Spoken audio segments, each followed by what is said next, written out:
Good evening, and congratulations, you've chosen boredom on purpose. Picture this. You're standing in a muddy London street in 1540, watching a man's head roll into the gutter while the crowd cheers like they're at a football match. The metallic smell of blood mixes with human waste and rotting fish, creating an aroma that would make a modern garbage truck seem like a field of lavender. This isn't some historical curiosity. This is Tuesday afternoon in Tudor England, where death lurked around every corner and survival required more luck than a lottery winner. You probably think you're tough enough to handle life 500 years ago. After all, you've survived traffic jams, annoying coworkers, and those little plastic packages that refuse to open. But Tudor England wasn't just inconvenient, it was actively trying to kill you in ways so creative that even horror movie writers would call them excessive. Every meal might be your last, every conversation could be treasonous, and every new day brought fresh opportunities for gruesome accidents that would make Final Destination look like a safety training video.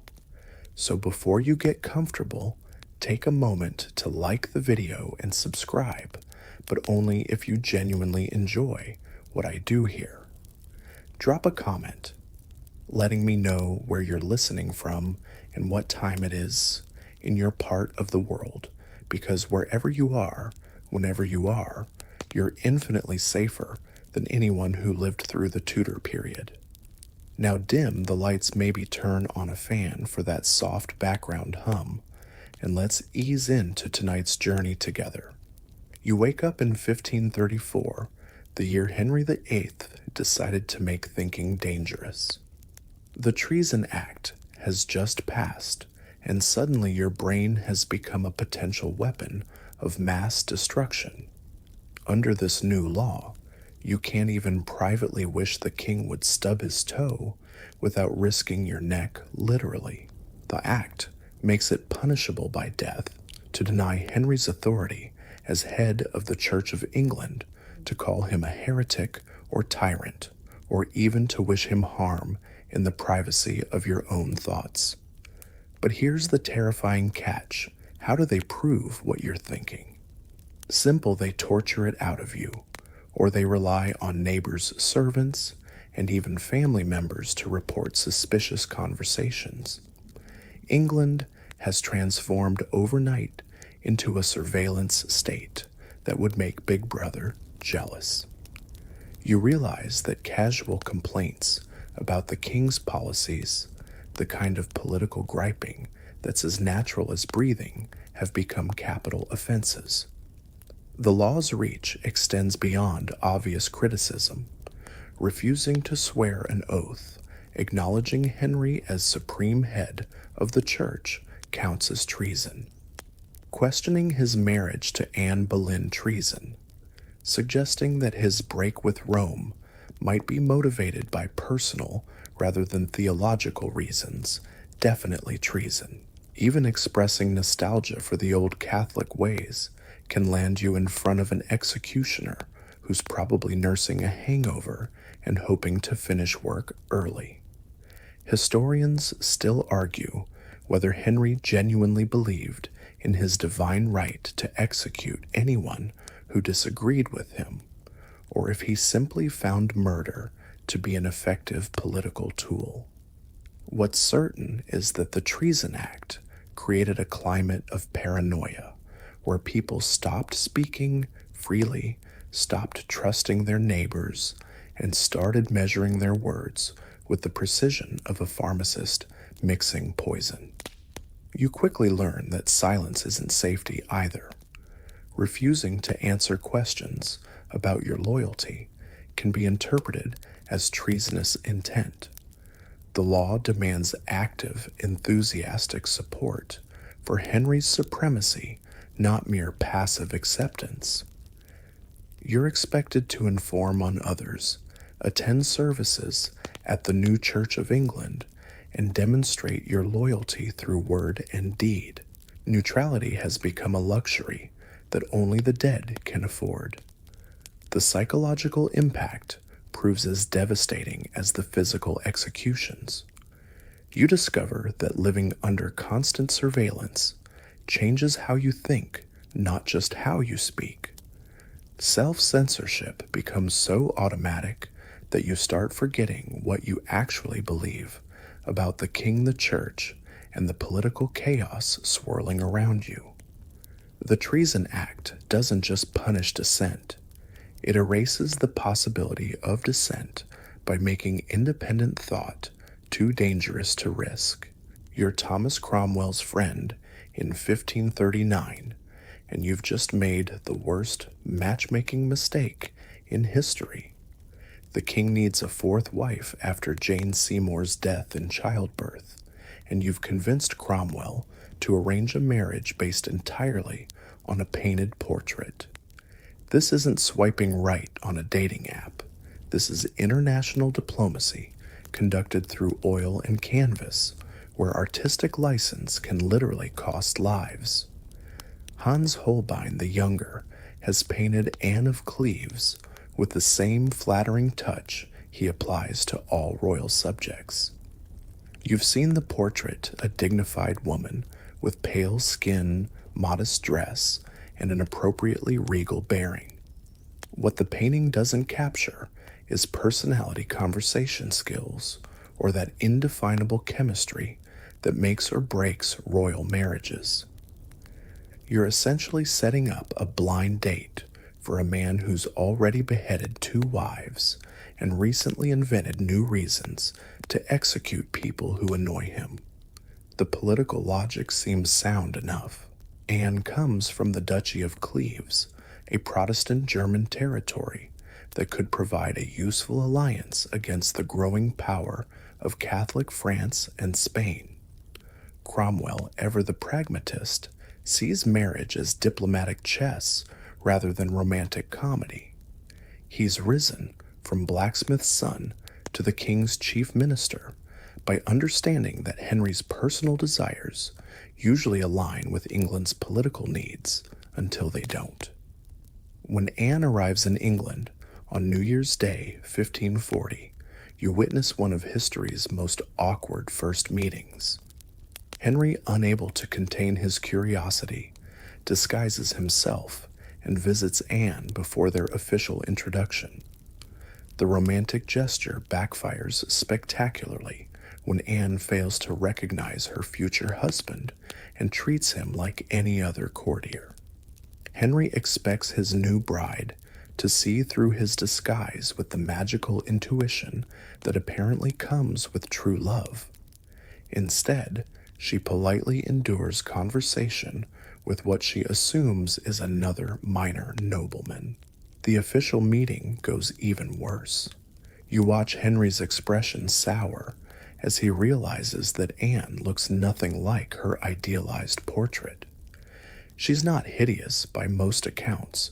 She's perfectly ordinary, but Henry has spent months fantasizing about a woman who exists only in Holbein's imagination. The king complains that Anne resembles a Flanders mare and declares he finds nothing in this woman as men reported of her. But historians still argue whether Anne's appearance was truly the problem or if Henry was simply looking for excuses to escape a marriage that no longer served his political interests. Some evidence suggests the king was struggling with impotence, making any new wife a potential embarrassment rather than salvation. Blaming the portrait becomes more convenient than admitting personal inadequacy. You realize that Cromwell has walked into a trap of Henry's making. The king demanded a wife approve the portrait and authorized the marriage negotiations. Now he's furious that reality doesn't match his expectations, and someone must pay for his disappointment. Cromwell becomes the obvious scapegoat, the architect of a union that exists only on paper, never consummated, despite months of official marriage. The marriage gets annulled after 6 months, with Anne graciously accepting the title of beloved sister and a generous settlement. She's probably the only person in this mess who comes out ahead trading a dangerous marriage for financial security and freedom from Henry's increasingly erratic behavior. Anne will outlive Henry by a decade, comfortable and unmolested in her English estates. Cromwell isn't so fortunate. Henry begins building a case against his former favorite, accusing him of treason heresy and deceiving the king about Anne's suitability. The charges are largely fabricated, but the Treason Act provides convenient legal cover for eliminating inconvenient advisors. You watch in horror as the man who helped Henry break with Rome gets destroyed by the very legal machinery he helped create.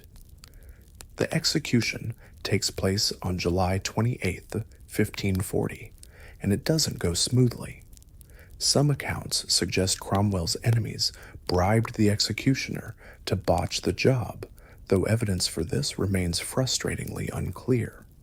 What's certain is that several swings were needed to separate head from shoulders, turning what should have been a quick death into a prolonged ordeal.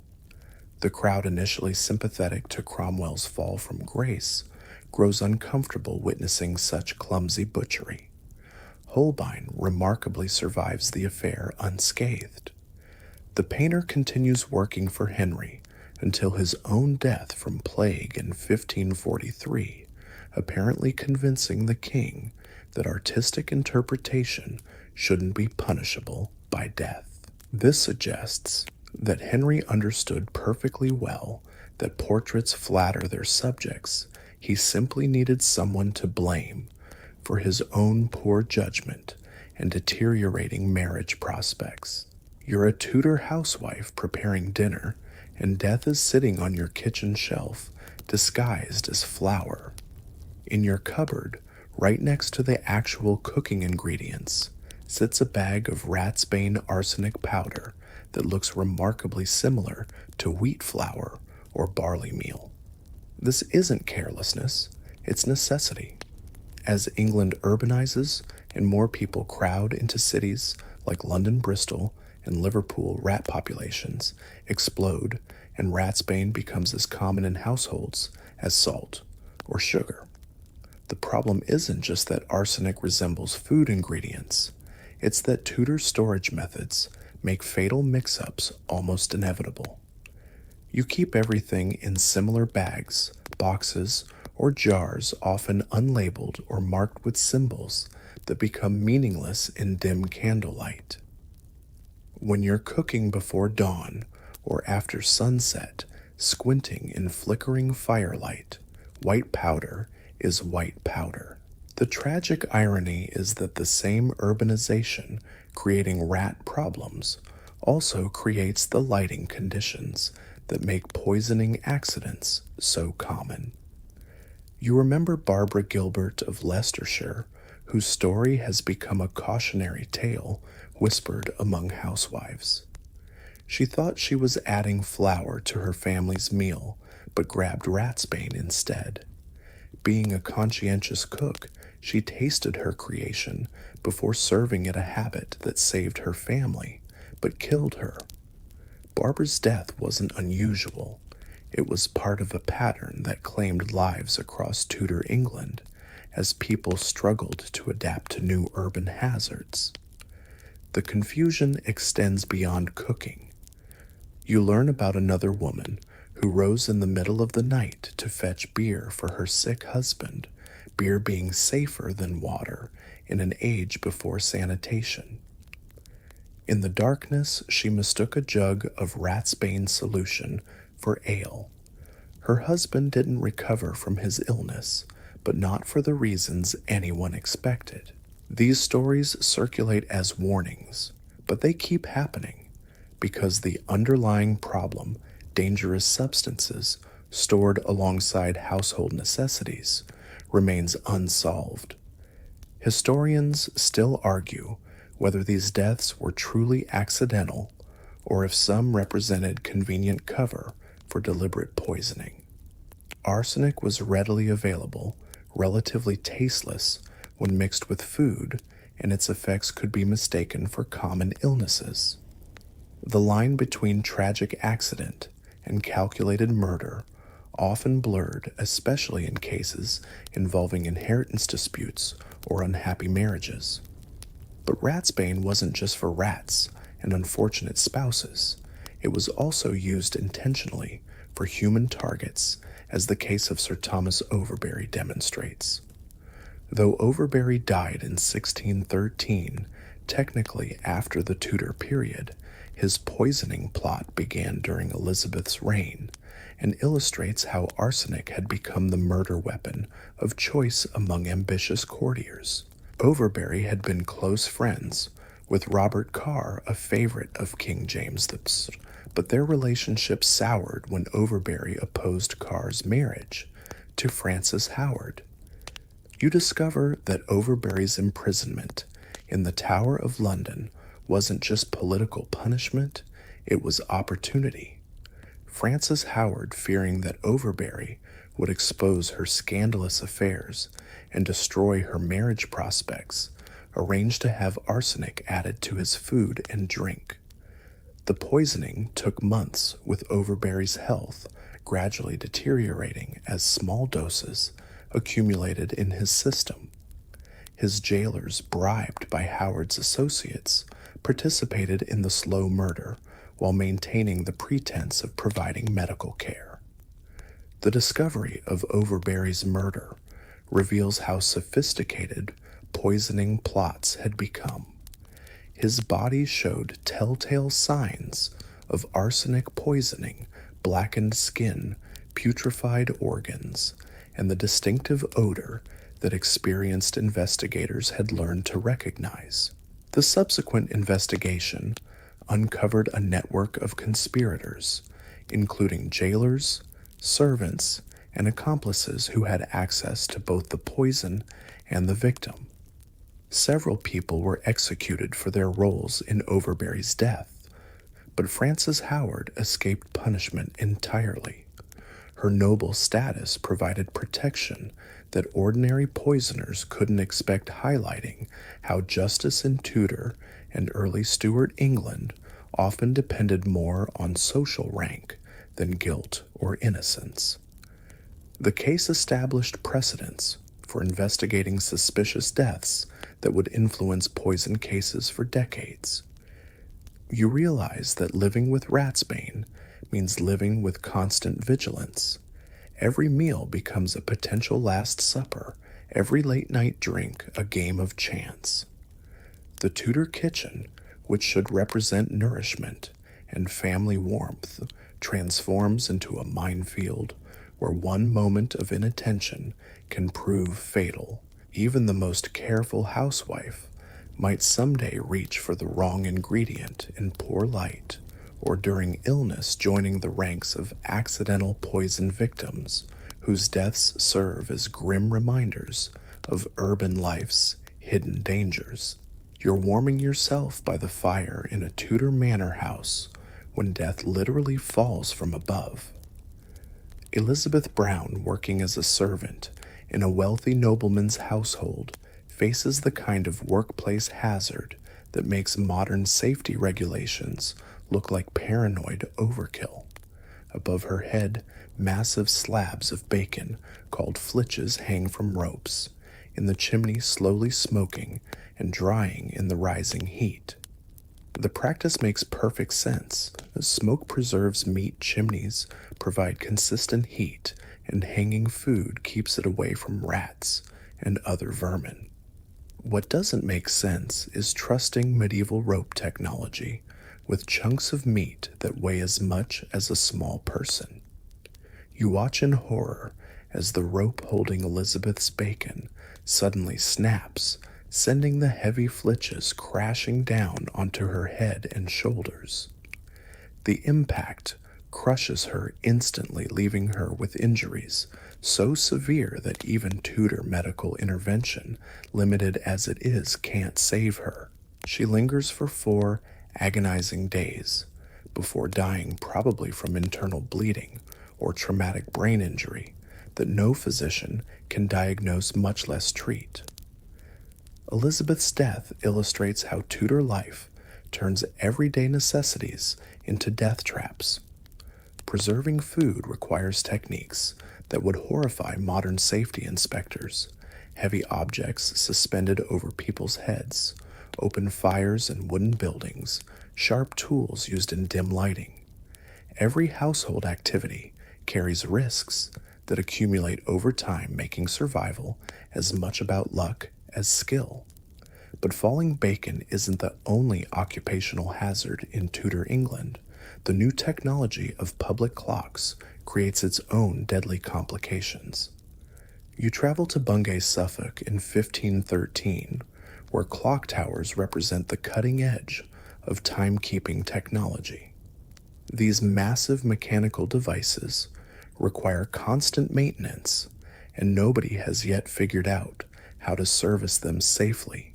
The clock mechanisms are heavy, complex, and completely unfamiliar to workers accustomed to simpler tools.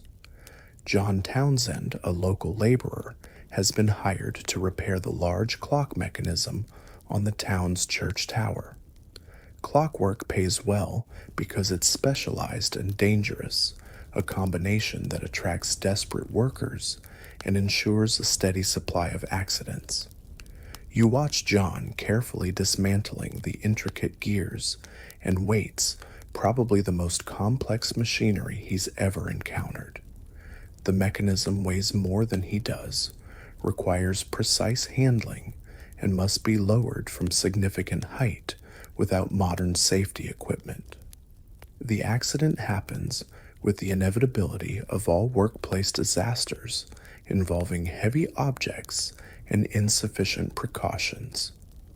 John loses his grip on the clock mechanism while carrying it down from the tower, and the massive assembly tumbles toward the ground. Unfortunately, young William Brett happens to be standing directly below, probably watching the fascinating repair work with the curiosity of childhood. The falling mechanism strikes William in the head, killing him the following day from injuries that no Tudor surgeon can address. Historians still argue whether these accidents resulted from inadequate safety awareness or simply reflected the calculated risks people accepted in an age without alternatives.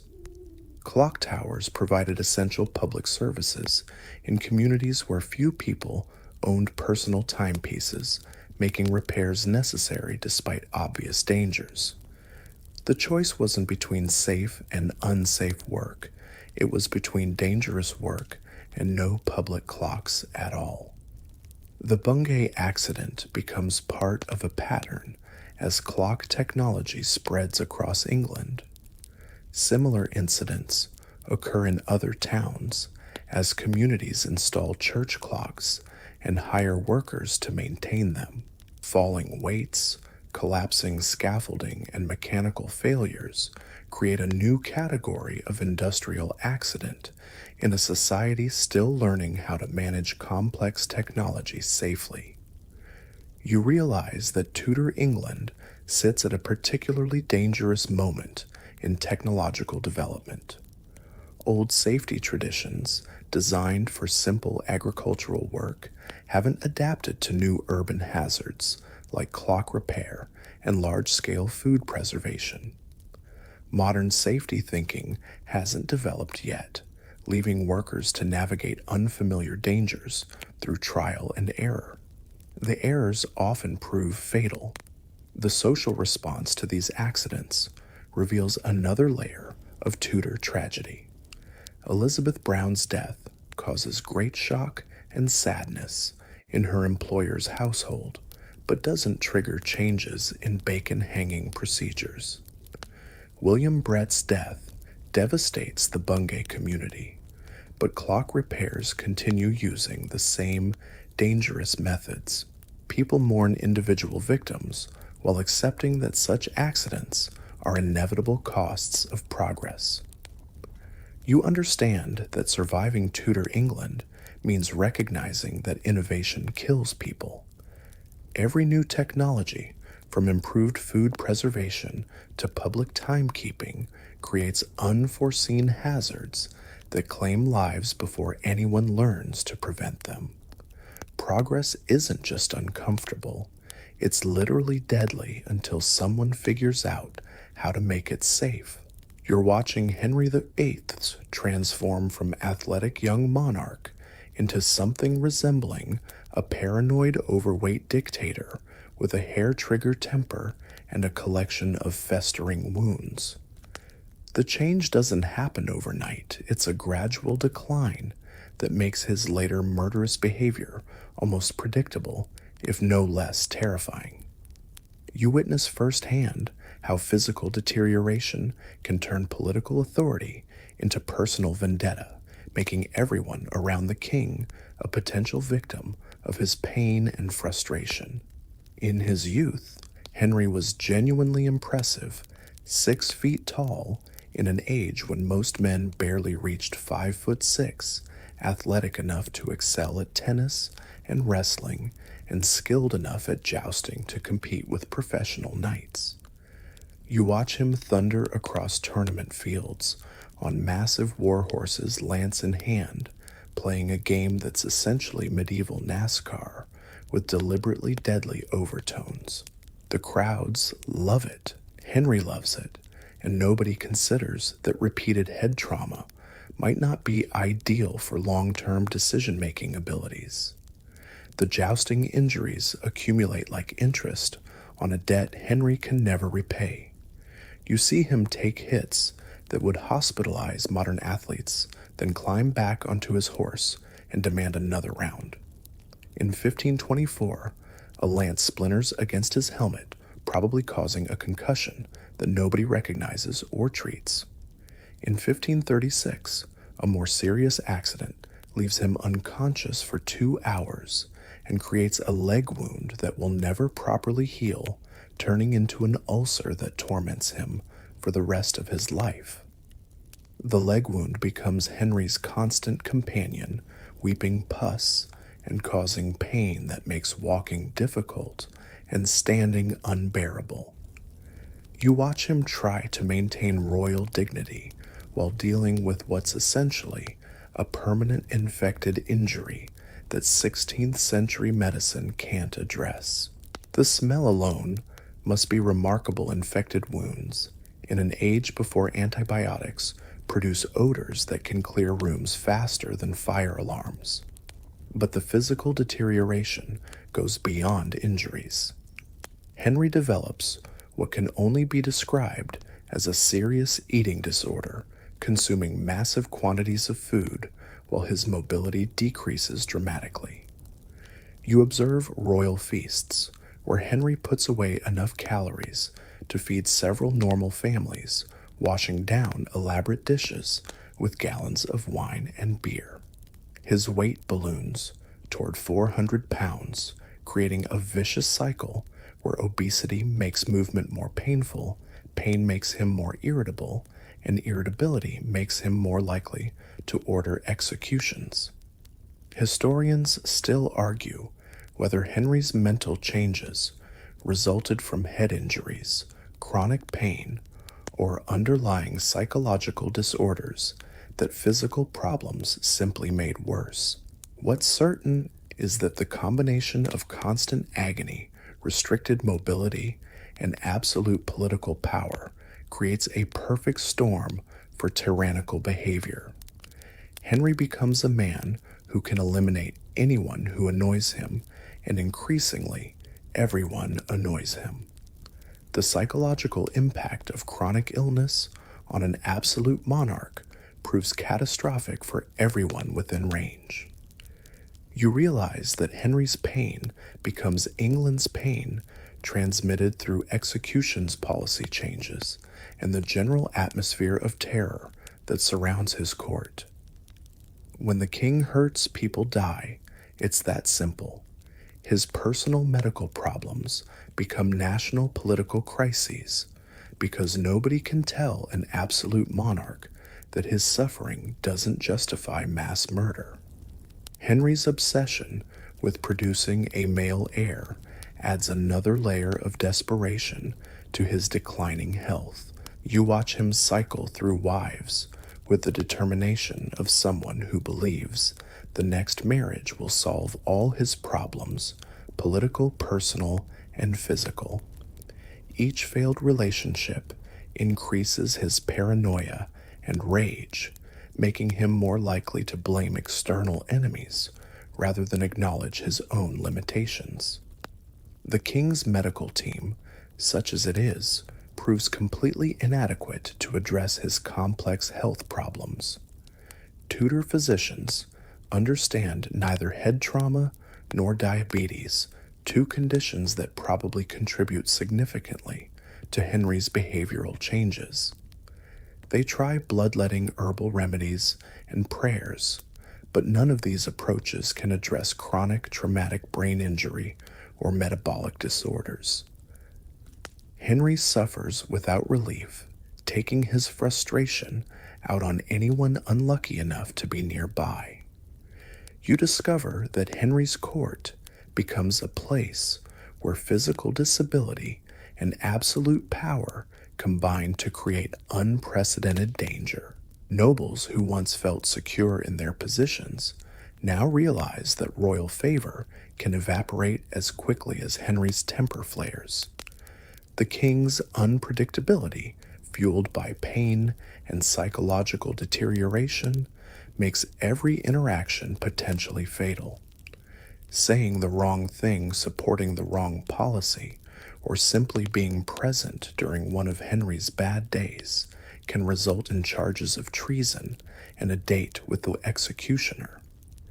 Living under a disabled tyrant teaches you that political survival requires understanding not just policy and palace intrigue, but also medical symptoms and pain management.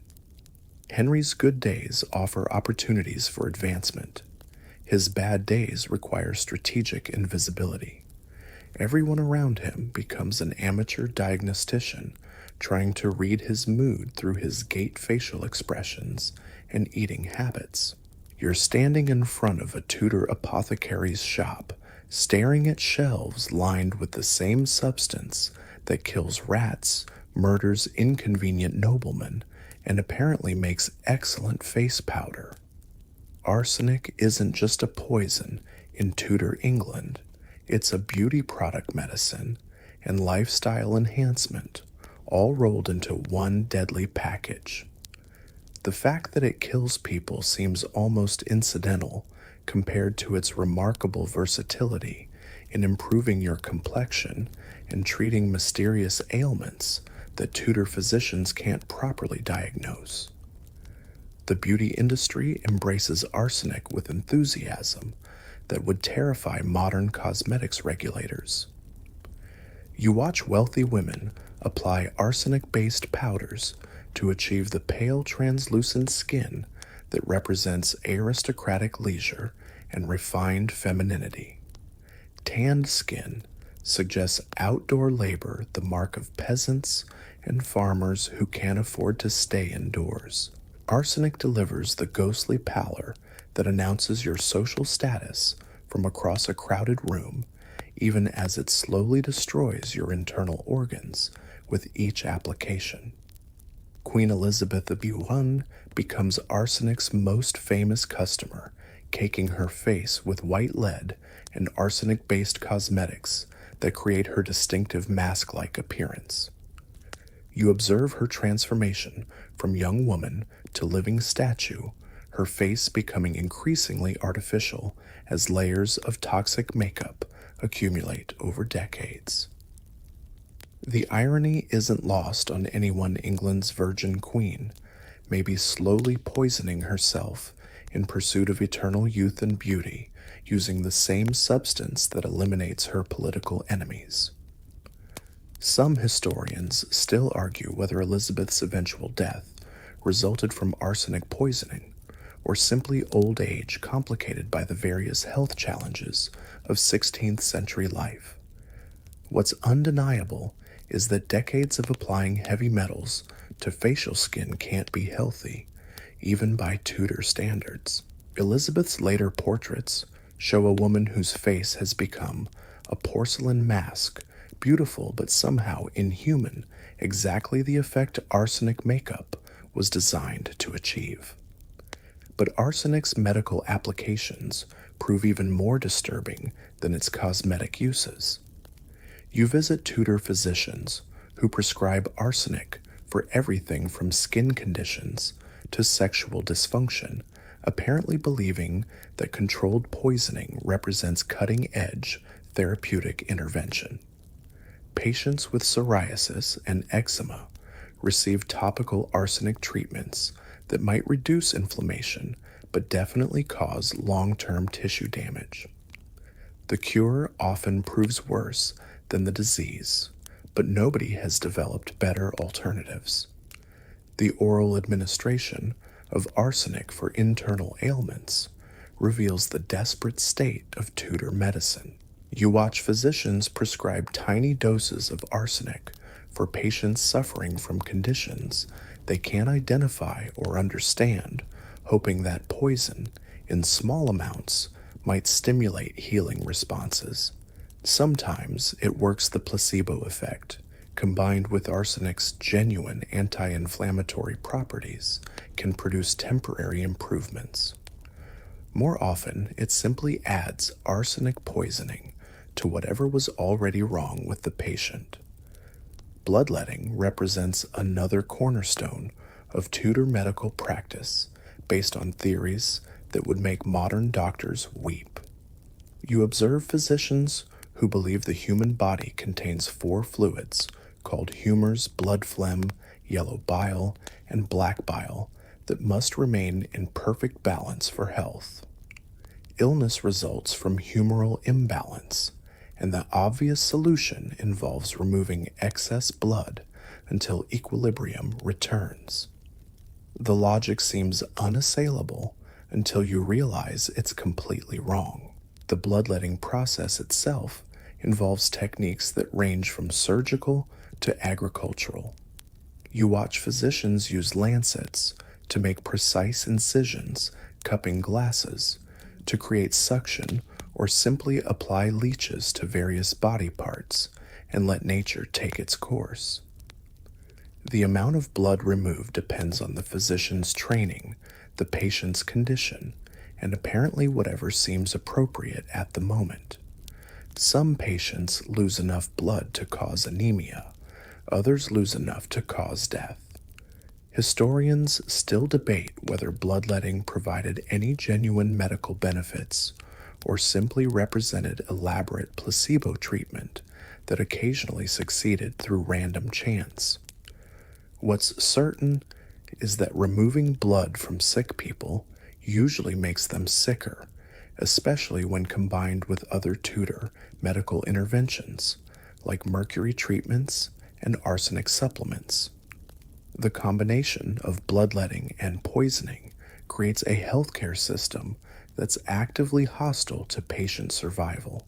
You realize that Tudor medicine operates on the principle that dramatic interventions must be more effective than gentle treatments.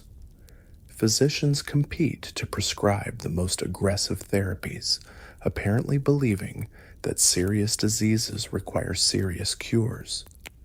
The idea that less intervention might produce better outcomes hasn't occurred to medical practitioners who've been trained to fight illness with every weapon in their considerably toxic arsenal. The social implications of poison-based healthcare extend far beyond individual patient outcomes. You discover that wealthy families spend fortunes on medical treatments that slowly kill their loved ones, while poor families can't afford professional medical care that might have killed them anyway. In Tudor England, surviving illness sometimes requires avoiding doctors, entirely a strategy that seems crazy, until you realize what those doctors are actually doing to their patients. You're living through the reign of Mary the First, and the smell of burning flesh has become as common as morning bread. The woman history will remember as Bloody Mary has decided that the quickest path to salvation involves sending heretics to meet their Maker through carefully orchestrated public barbecues. After the religious chaos of her father's reign and her half-brother Edward's Protestant policies, Mary is determined to restore Catholic England, even if she has to burn it down and start over. Mary's approach to religious reform makes her father's executions look almost gentle by comparison. Henry killed people quickly, a swift swing of the axe, and the problem disappeared. Mary prefers slower methods that maximize suffering while providing educational opportunities for spectators. You watch as wooden stakes get erected in town squares across England, transforming market days into theological instruction sessions where the curriculum involves watching people scream as flames consume their bodies. The persecution begins in earnest with the 1554 Heresy Acts legislation that makes questioning Catholic doctrine not just illegal, but punishable by the most agonizing death imaginable. The law specifically targets anyone who denies transubstantiation, the Catholic belief that bread and wine literally become the body and blood of Jesus during Mass. For Protestants who view communion as symbolic rather than magical transformation, this becomes a choice between theological compromise and horrific death. You witness the execution of the Oxford martyrs, perhaps the most famous victims of Mary's campaign. Hugh Latimer, Nicholas Ridley, and Thomas Cranmer, all prominent Protestant bishops, faced the flames with varying degrees of courage and conviction. Latimer reportedly tells his fellow victim, "Be of good comfort, Master Ridley, and play the man. We shall this day light such a candle, by God's grace, in England, as I trust shall never be put out." The irony of using fire metaphors while being burned alive probably isn't lost on anyone present. The execution process itself reveals the calculated cruelty of Mary's methods. You observe how executioners pile green wood around the stakes to ensure slow burning, sometimes mixing in gunpowder to create explosive surprises that prolong the spectacle. Friends and family members of the condemned sometimes bribe executioners to use dry wood or add extra gunpowder for quicker deaths, turning public executions into bizarre negotiations between mercy and sadism. Historians still argue whether Mary genuinely believed that burning heretics would save their souls, or if she simply found terror to be an effective tool for religious conformity. Contemporary accounts suggest she viewed the executions as acts of divine mercy, sending stubborn Protestants to face God's judgment before they could commit additional sins. From Mary's perspective, a few minutes of earthly agony might prevent eternal damnation, making torture a form of twisted compassion. The scale of Mary's persecution exceeds anything England has previously experienced. You count the victims as their numbers climb past 280, then 400, then approach 600 people burned alive during her 5-year reign. The mathematical precision is staggering. More than 2 executions per week, maintained consistently for half a decade. Mary has essentially industrialized religious murder, creating assembly line martyrdom that transforms England into a theological slaughterhouse. But the burnings aren't limited to prominent bishops and theologians. You watch as ordinary people, merchants, farmers, craftsmen face the flames for crimes as simple as owning English-language Bibles or refusing to attend Catholic Mass. Mary's persecution reaches deep into English society, targeting anyone whose religious practices suggest Protestant sympathies. The message is clear: conform completely or burn slowly. The psychological impact on English society proves as devastating as the physical carnage. You observe how neighbors begin informing on neighbors, how families split along religious lines, how simple conversations about faith become potential death sentences. Mary's reign creates a climate of religious terror where theological opinions must be hidden as carefully as treasonous thoughts were during her father's time. The international dimension adds another layer of horror to Mary's campaign. Her Spanish advisors, experienced in the techniques of the Spanish Inquisition, help refine execution methods and develop more efficient ways of identifying heretics. England becomes a testing ground for counter-Reformation tactics that will later spread across Catholic Europe, exporting Mary's innovations in religious violence to other countries struggling with Protestant challenges. You realize that Mary's persecution represents more than religious extremism. It's a systematic attempt to erase Protestant identity from English culture through terror. Every burning serves as both punishment and warning, demonstrating the consequences of religious dissent while providing entertainment for crowds who've learned to enjoy public suffering. The executions become festivals of faith where salvation and sadism merge into something that resembles neither Christianity nor justice. The irony of Mary's campaign becomes apparent as public opinion gradually turns against the burnings. You notice growing sympathy for Protestant martyrs who face death with courage and dignity, while Mary appears increasingly bloodthirsty and cruel. Instead of converting England to Catholicism, the executions create Protestant heroes whose deaths inspire resistance rather than submission. You're about to meet Richard Topcliffe, a man who makes torture an art form and Catholic persecution a personal hobby.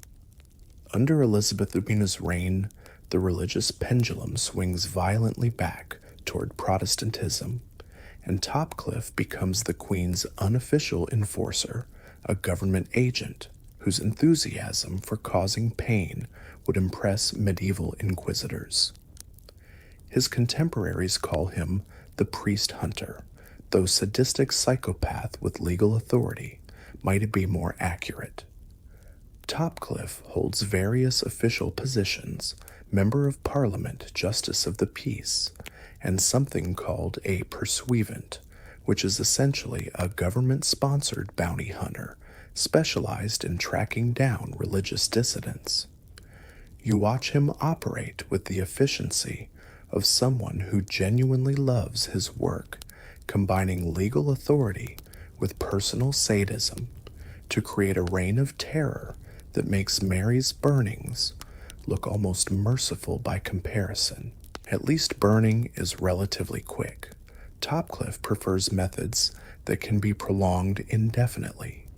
His signature technique becomes known as Topcliffe's persuasion, a torture method he apparently invented himself and practices in his own home rather than official government facilities.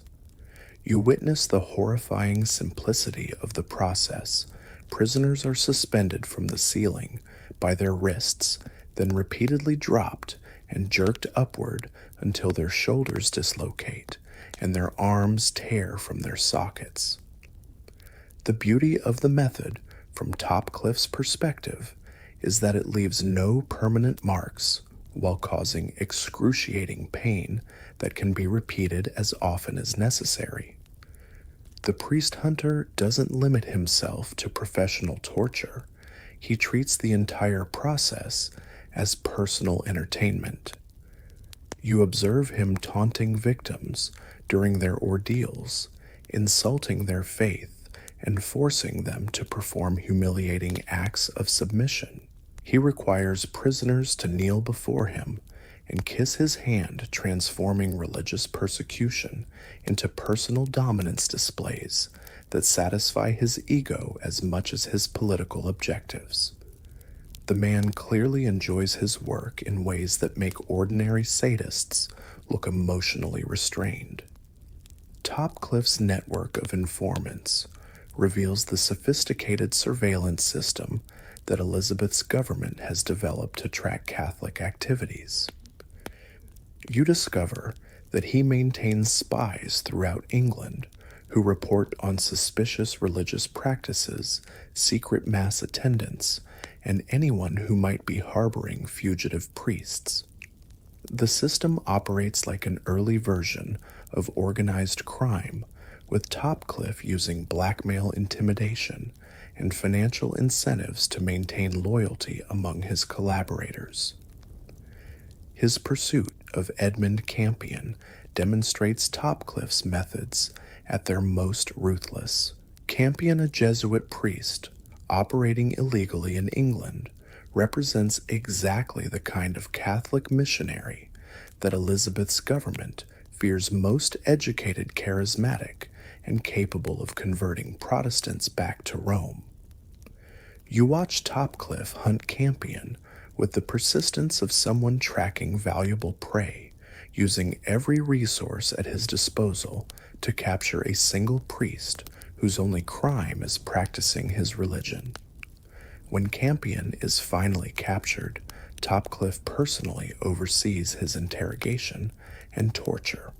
The priest endures multiple sessions of persuasion, probably suffering permanent damage to his arms and shoulders while refusing to reveal information about other Catholics or renounce his faith. You realize that Topcliffe views Campion's resistance as a personal challenge rather than religious conviction, turning theological disagreement into a contest of wills that only one man can win. Historians still argue whether Topcliffe operated with explicit royal approval or if Elizabeth maintained plausible deniability about his more extreme methods. What's certain is that his activities serve the Queen's interests while allowing her to appear relatively moderate compared to her enforcers' excesses. Topcliffe becomes a useful monster whose atrocities advance government policy while protecting Elizabeth's reputation for religious tolerance.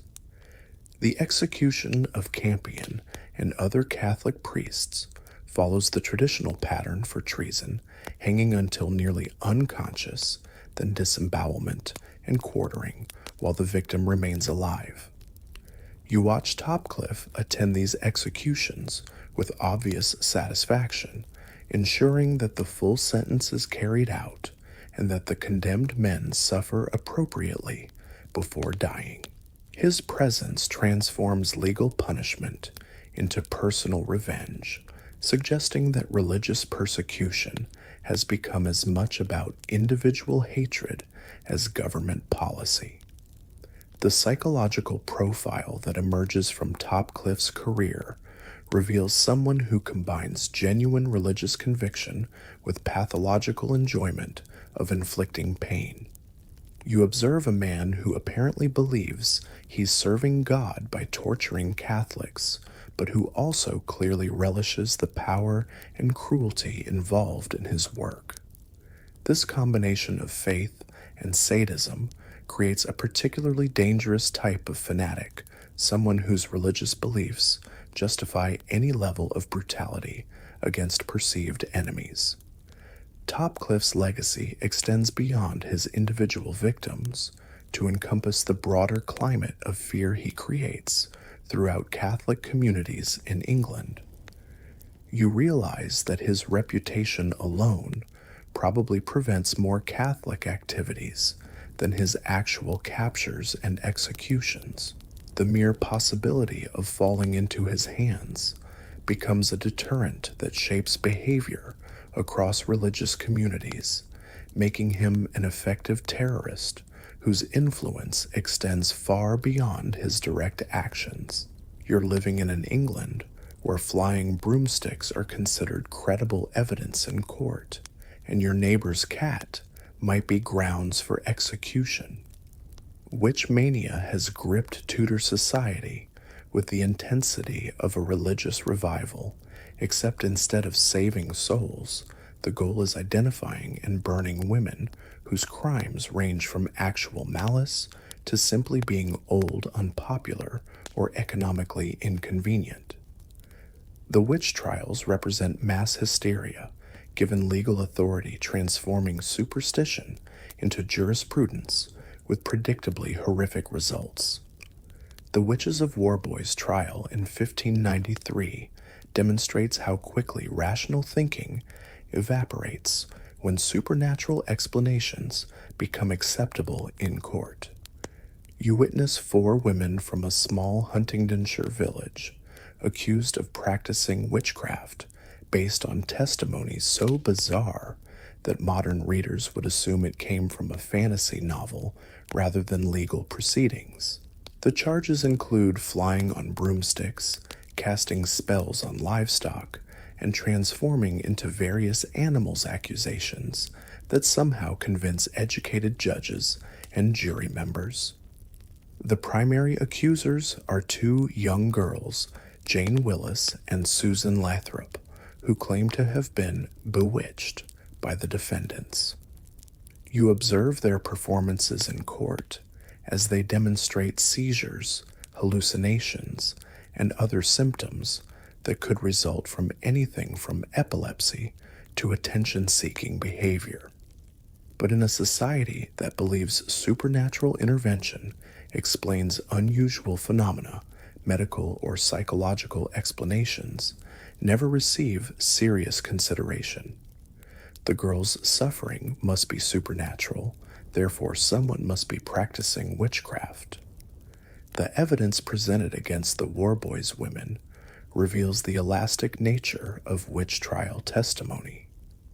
You hear witnesses describe how the accused women could transform into dogs and cats, apparently based on sightings of actual animals near their homes. Livestock deaths, crop failures, and unusual weather patterns all become evidence of malevolent magic rather than natural misfortune. The legal system has essentially decided that coincidence doesn't exist. Every unfortunate event must have a supernatural cause that can be traced to specific individuals. The North Berwick witch trials in Scotland between 1589 and 1591 escalate witch mania to the level of international conspiracy. You discover that King James VI personally involves himself in prosecuting a group of women accused of plotting his assassination through witchcraft. The idea that weather magic could sink royal ships or that curses could kill kings transforms witch trials from local disputes into matters of national security requiring royal attention. James's participation in the North Berwick trials reveals how witch mania appeals to powerful men who need explanations for their problems that don't involve personal inadequacy or political failure. You watch the king interrogate accused witches, personally, apparently convinced that supernatural enemies explain his difficulties better than ordinary political opposition or natural disasters. If storms sink ships, witches must have caused the storms. If crops fail, witches must have cursed the harvest.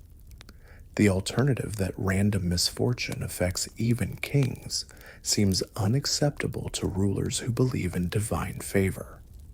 Historians still argue whether witch trial participants genuinely believed in supernatural explanations or simply found witchcraft accusations convenient tools for settling personal disputes and eliminating inconvenient people. What's certain is that the trials disproportionately target women who lack male protection, widows, spinsters, elderly women whose families have died or moved away. The pattern suggests that social vulnerability matters more than actual magical abilities when determining who gets accused of witchcraft. The execution of more than 70 people in the North Berwick trials establishes a precedent for mass persecution that spreads across Britain and eventually reaches colonial America. You realize that witch mania becomes self-sustaining once legal systems accept supernatural evidence. Each successful prosecution validates the methods used to achieve it, encouraging more accusations and more creative interpretations of ambiguous evidence. The social and economic factors driving witch hysteria become apparent as you examine the broader context of late Tudor England. Monasteries are closing, traditional agricultural communities are dissolving, and economic uncertainty affects everyone from peasants to nobles. You observe how rapid social change creates anxiety that demands explanation, and witchcraft provides a simple answer to complex problems. Instead of examining economic systems or social policies, communities can blame mysterious supernatural forces operated by identifiable individuals. The witch trials also reflect changing gender roles and expectations in Tudor society. You notice that accusations often target women who violate traditional feminine behavior, those who are too independent, too outspoken, or too economically successful. Widows who inherit property, women who practice traditional healing, and females who challenge male authority all become potential witches whose supernatural powers explain their inappropriate social positions. The psychological dynamics of witch trials reveal how fear and suggestion can create the very evidence needed to justify persecution. You watch accusers develop increasingly elaborate symptoms and memories as trials progress, apparently convinced by their own performances that supernatural attacks are actually occurring.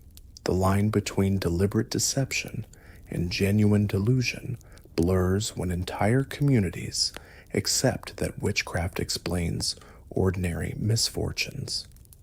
The legal procedures developed for witch trials establish precedents that will influence criminal justice for centuries.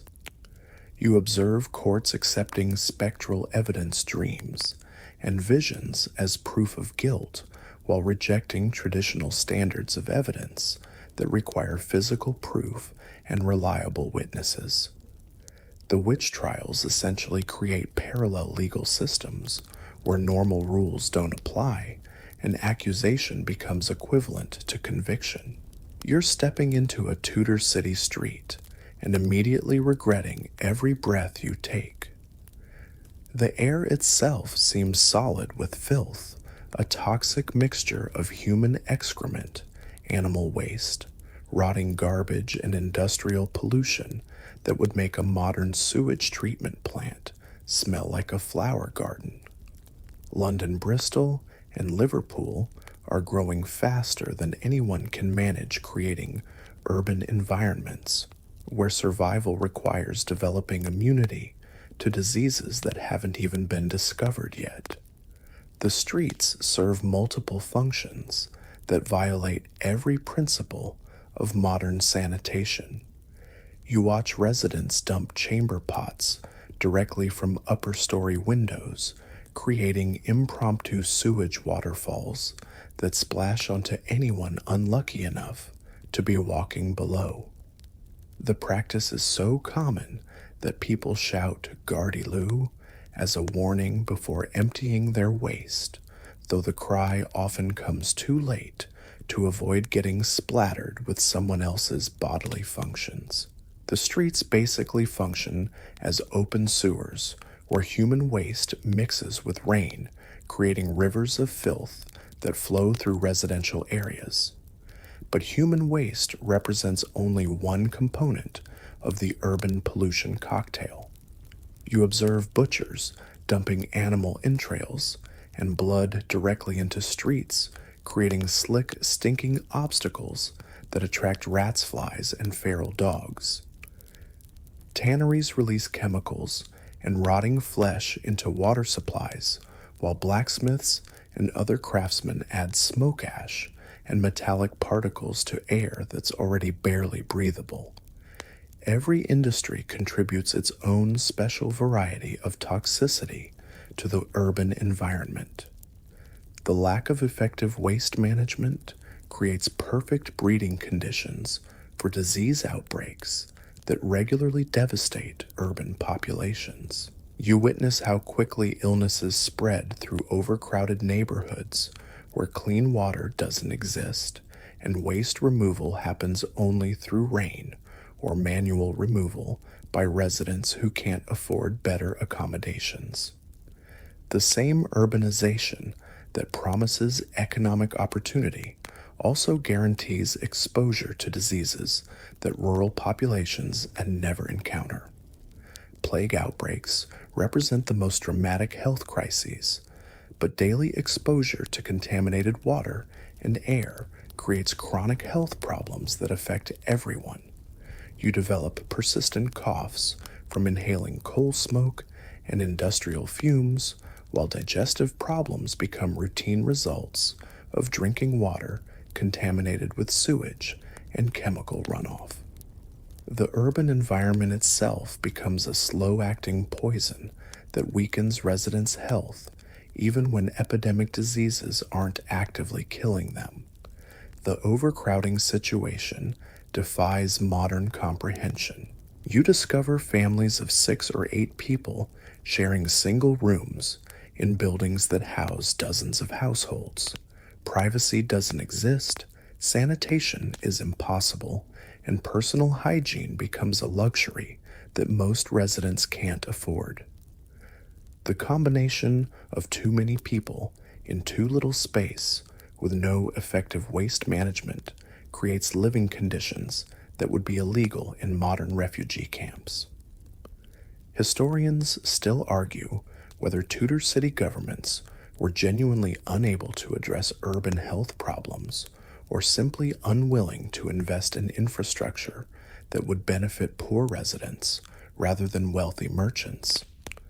What's certain is that public health measures lag far behind population growth, creating urban environments where disease and death become accepted parts of daily life rather than problems requiring solutions. The water supply situation reveals the deadly consequences of primitive urban planning.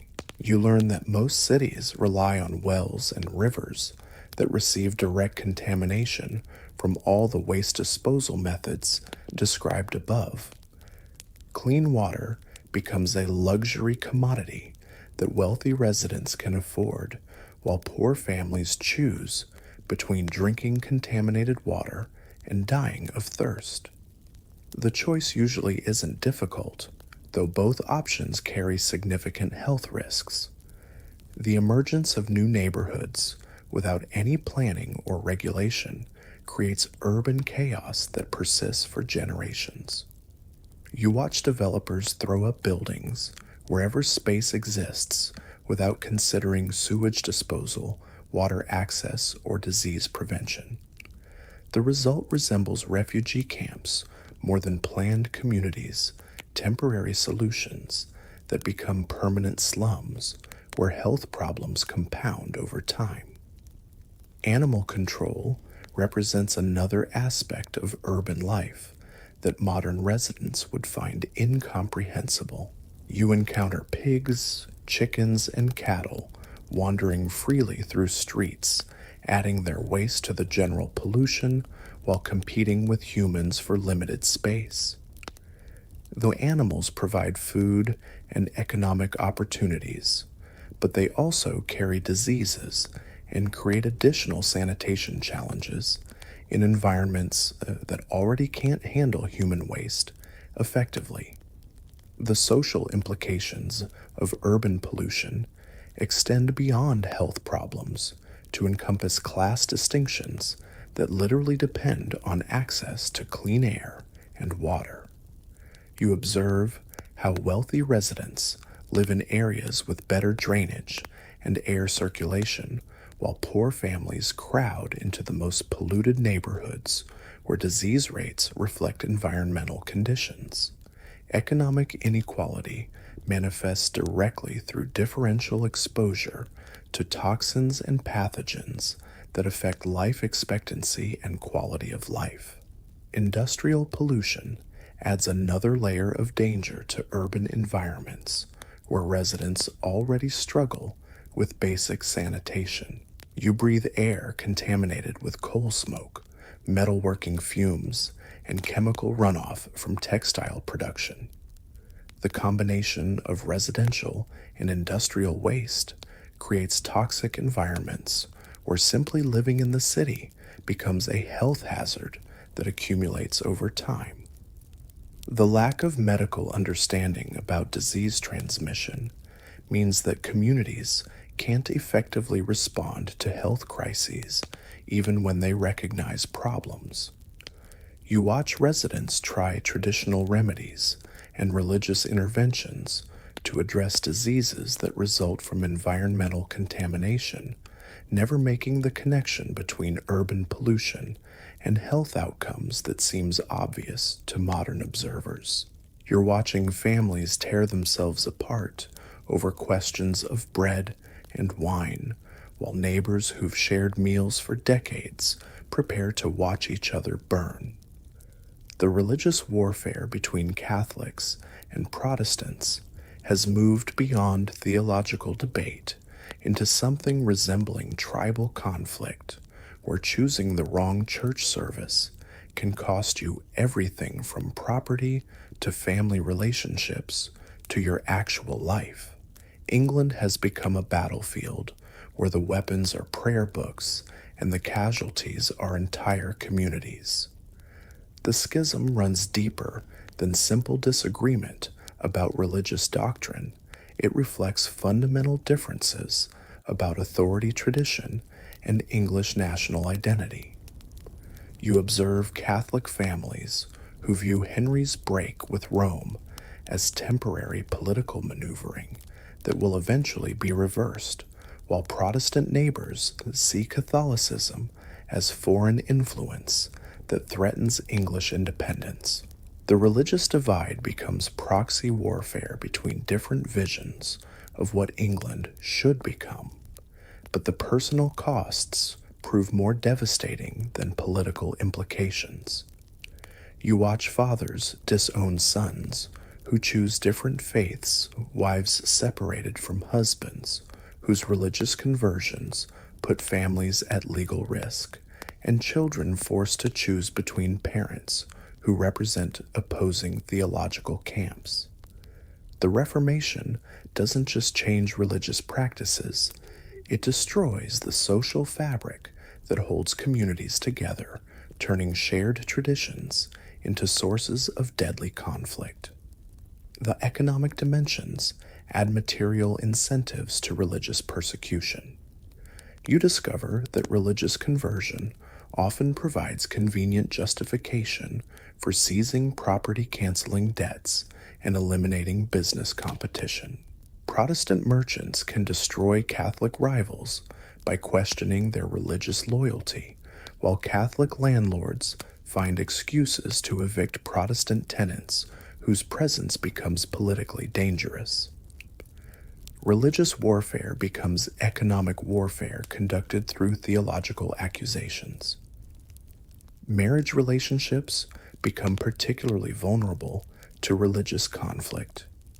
You observe couples whose conversions create legal and social problems that can't be resolved through compromise or tolerance. When one spouse converts to avoid persecution while the other maintains traditional beliefs, families must choose between religious integrity and family unity.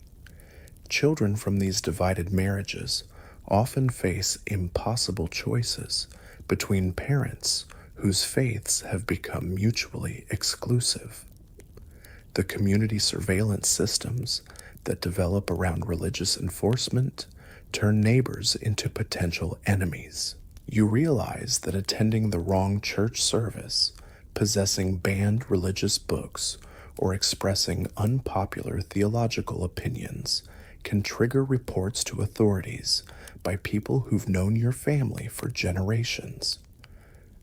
Religious conformity becomes a matter of public performance, where private beliefs must be hidden to avoid dangerous consequences.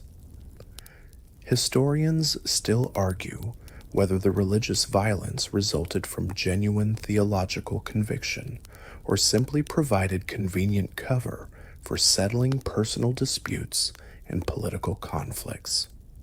What's certain is that religious persecution offers socially acceptable methods for eliminating inconvenient people while claiming moral justification. The theological framing transforms murder and theft into acts of religious duty that communities can support rather than condemn. The parish system becomes a mechanism for enforcing religious conformity at the most local level. You watch church attendance become mandatory civic participation, where absence gets noticed and reported to appropriate authorities. Parish priests function as both spiritual leaders and government informants, responsible for monitoring their congregations' religious loyalty while providing pastoral care. The confusion of religious and political authority makes every Sunday service a potential surveillance operation. The cycles of persecution create lasting trauma that affects generations of English families. You observe communities where religious memories include martyred relatives, confiscated property, and forced conversions that shaped family histories for decades. Children grow up hearing stories of religious persecution that influence their attitudes toward different faiths long after immediate political pressures have changed. The underground networks that develop to protect religious minorities reveal the sophisticated organization required for survival under hostile governments. You discover Catholic families who maintain secret priests, hidden chapels, and coded communication systems that allow religious practice to continue despite official persecution. Protestant communities develop similar networks during Mary's reign, creating parallel religious institutions that operate outside legal frameworks. The international dimensions of English religious conflict extend persecution beyond national borders. You realize that Catholic persecution connects to broader European conflicts between Protestant and Catholic powers, while Protestant persecution affects diplomatic relationships with German and Dutch allies. Local religious violence becomes entangled with international politics in ways that make domestic religious peace impossible to achieve independently. The psychological impact of living under religious persecution affects entire populations regardless of their personal faith. You observe how the constant threat of religious accusations creates anxiety and paranoia that influences daily behavior even among people whose beliefs align with current government policy. The uncertainty about future religious changes makes everyone vulnerable to persecution that could begin at any moment, depending on political developments. The legal frameworks that emerge from religious warfare establish precedents for persecution that outlast specific theological conflicts. You watch courts develop procedures for investigating religious crimes, defining evidence standards for theological offenses, and establishing punishments that make religious dissent equivalent to political treason. These legal innovations survive long after immediate religious crises resolve, creating institutional capabilities for future persecution. The cultural legacy of religious warfare includes the destruction of artistic and intellectual traditions that had developed over centuries. You witness the systematic elimination of Catholic art, music, and literature during Protestant periods, followed by the suppression of Protestant cultural expressions during Catholic restorations. The religious conflicts erase cultural achievements while creating new traditions based on theological conformity rather than artistic merit. You're attending what passes for entertainment in Tudor England, where public executions draw larger crowds than modern sporting events, and the spectacle of human suffering serves as both civic education and popular amusement. The scaffold has become the theater of choice for audiences who gather to watch traitors, heretics, and ordinary criminals meet their ends through methods designed to maximize both pain and instructional value. Death isn't just punishment, it's performance art with educational objectives and box office appeal. The execution of traitors follows a script that would make horror movie directors take notes. You watch condemned men get dragged through streets on wooden hurdles, creating a parade atmosphere where crowds line the route to jeer throw objects and offer commentary on the proceedings. The journey to the scaffold becomes part of the punishment, ensuring that victims arrive bruised, filthy, and psychologically broken before the main event begins. The hanging, drawing, and quartering process reveals the calculated cruelty of Tudor justice. You observe executioners who've perfected the timing required to hang victims until they're nearly unconscious, but still alive for the disembowelment phase. The skill involved is remarkable. Too much hanging, and the victim dies prematurely, robbing spectators of the educational climax. Too little hanging, and the victim remains too alert, potentially disrupting the proceedings with excessive screaming or resistance. The disembowelment requires surgical precision that executioners develop through practice and professional pride. You watch as they cut open still living victims and remove internal organs while maintaining enough medical knowledge to keep the heart beating until the final quartering phase. The executioner's role combines butcher, surgeon, and entertainer, a unique profession that requires technical skill, physical strength, and psychological resilience that few people possess. The crowd dynamics reveal disturbing aspects of Tudor social psychology. You observe families bringing children to executions as educational experiences, vendors selling food and drink to spectators, and audiences that react to particularly skillful dismemberment with applause and cheers. The executions function as community festivals where violence becomes entertainment and death serves as both warning and celebration. But the entertainment value extends beyond the physical spectacle to include the condemned criminals, final speeches, and religious preparations. You listen to prisoners who use their last moments to proclaim innocence, confess sins, or deliver political messages that transform executions into unauthorized public forums. The scaffold becomes a stage where dying men can address larger audiences than most people ever reach, creating ironic situations where execution provides platforms for the very messages authorities want to suppress. The religious dimensions add another layer of complexity to execution spectacles. You watch Catholic priests and Protestant ministers compete for condemned souls, sometimes creating theological debates that overshadow the actual executions.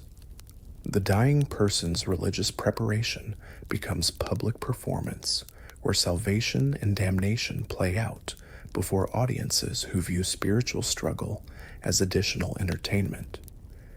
Historians still argue whether execution spectacles genuinely deterred crime or simply provided socially acceptable outlets for violent impulses that might otherwise threaten public order.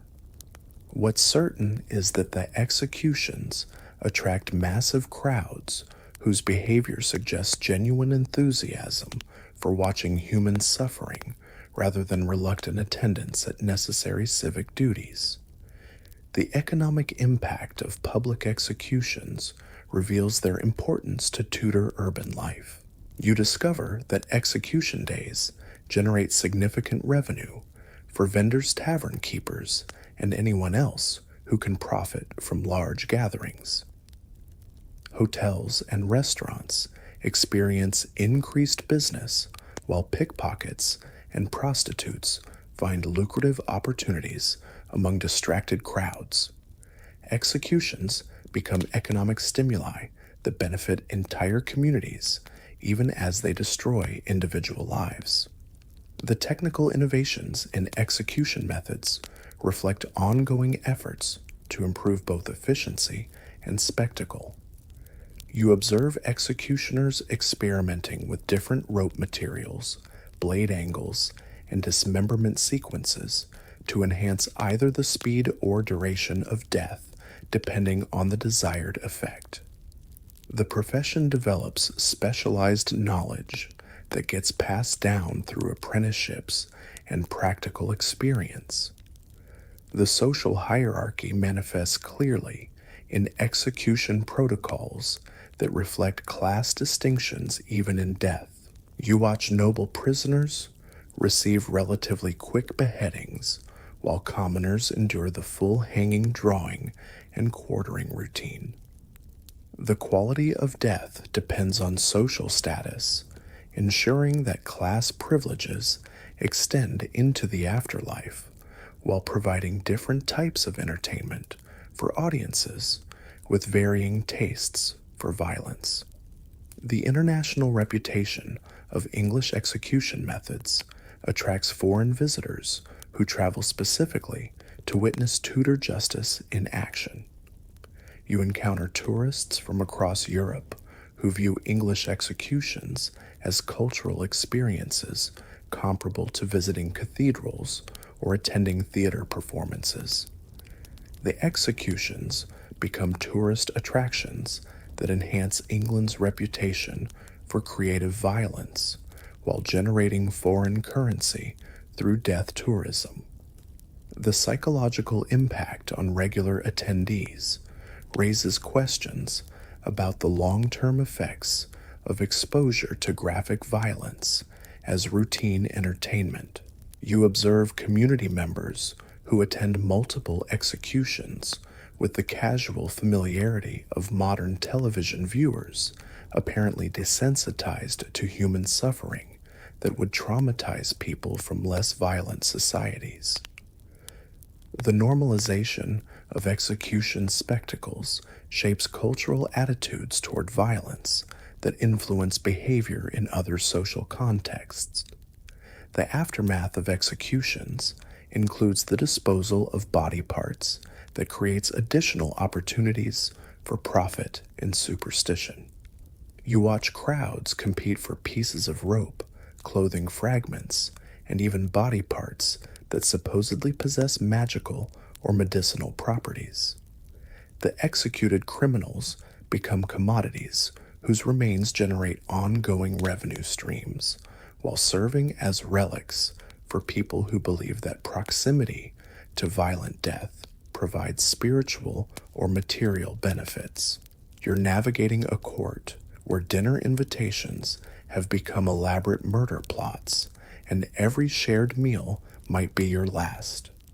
Arsenic has evolved from household pest control into the weapon of choice for ambitious nobles who prefer their violence, subtle, untraceable, and socially acceptable.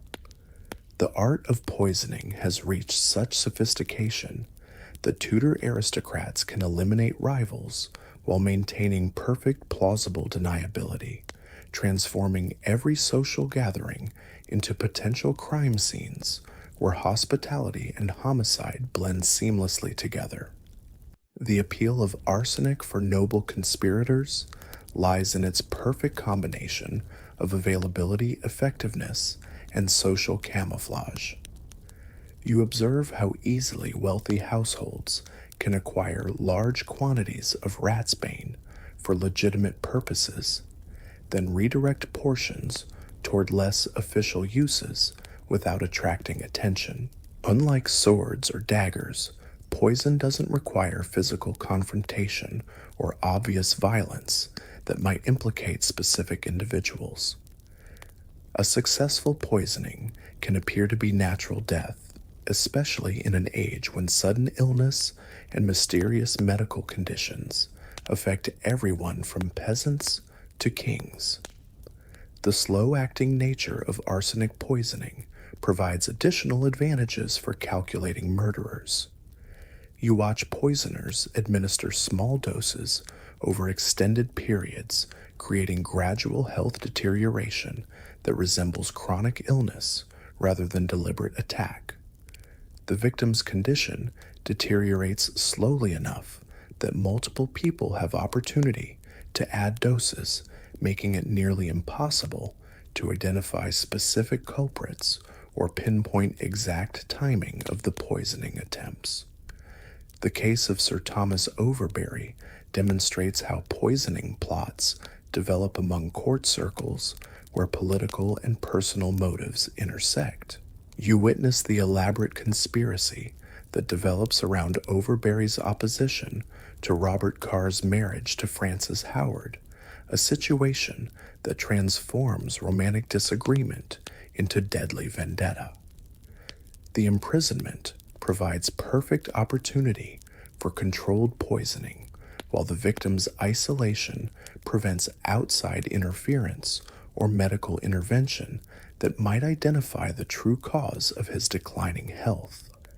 The corruption of Overbury's jailers reveals how poisoning requires extensive networks of accomplices who must be bribed, threatened, or convinced to participate in murder conspiracies. You observe how Frances Howard's agents recruit prison guards, servants, and even medical attendants who have access to the victim's food and drink. The poisoning becomes collaborative effort involving multiple people whose cooperation must be maintained through financial incentives and fear of exposure. Historians still argue whether Overbury's murder represents typical court intrigue or exceptional case that reveals unusual corruption among Elizabeth's and James's courtiers. What's certain is that the investigation uncovers sophisticated knowledge of poison effects, timing, and administration that suggests considerable experience with similar murders that were never detected or prosecuted. The social protection that saves Frances Howard from execution despite clear evidence of her guilt illustrates how noble status provides immunity from consequences that would destroy ordinary poisoners. You watch as accomplices get executed while the primary instigator receives pardons and continued court favor. The message becomes clear: poisoning is acceptable when practiced by sufficiently important people against appropriately insignificant victims.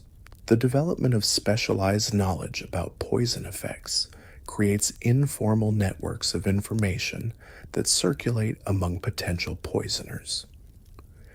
You discover that courtiers share techniques for disguising poison tastes, timing doses for maximum effect, and creating symptoms that resemble natural diseases.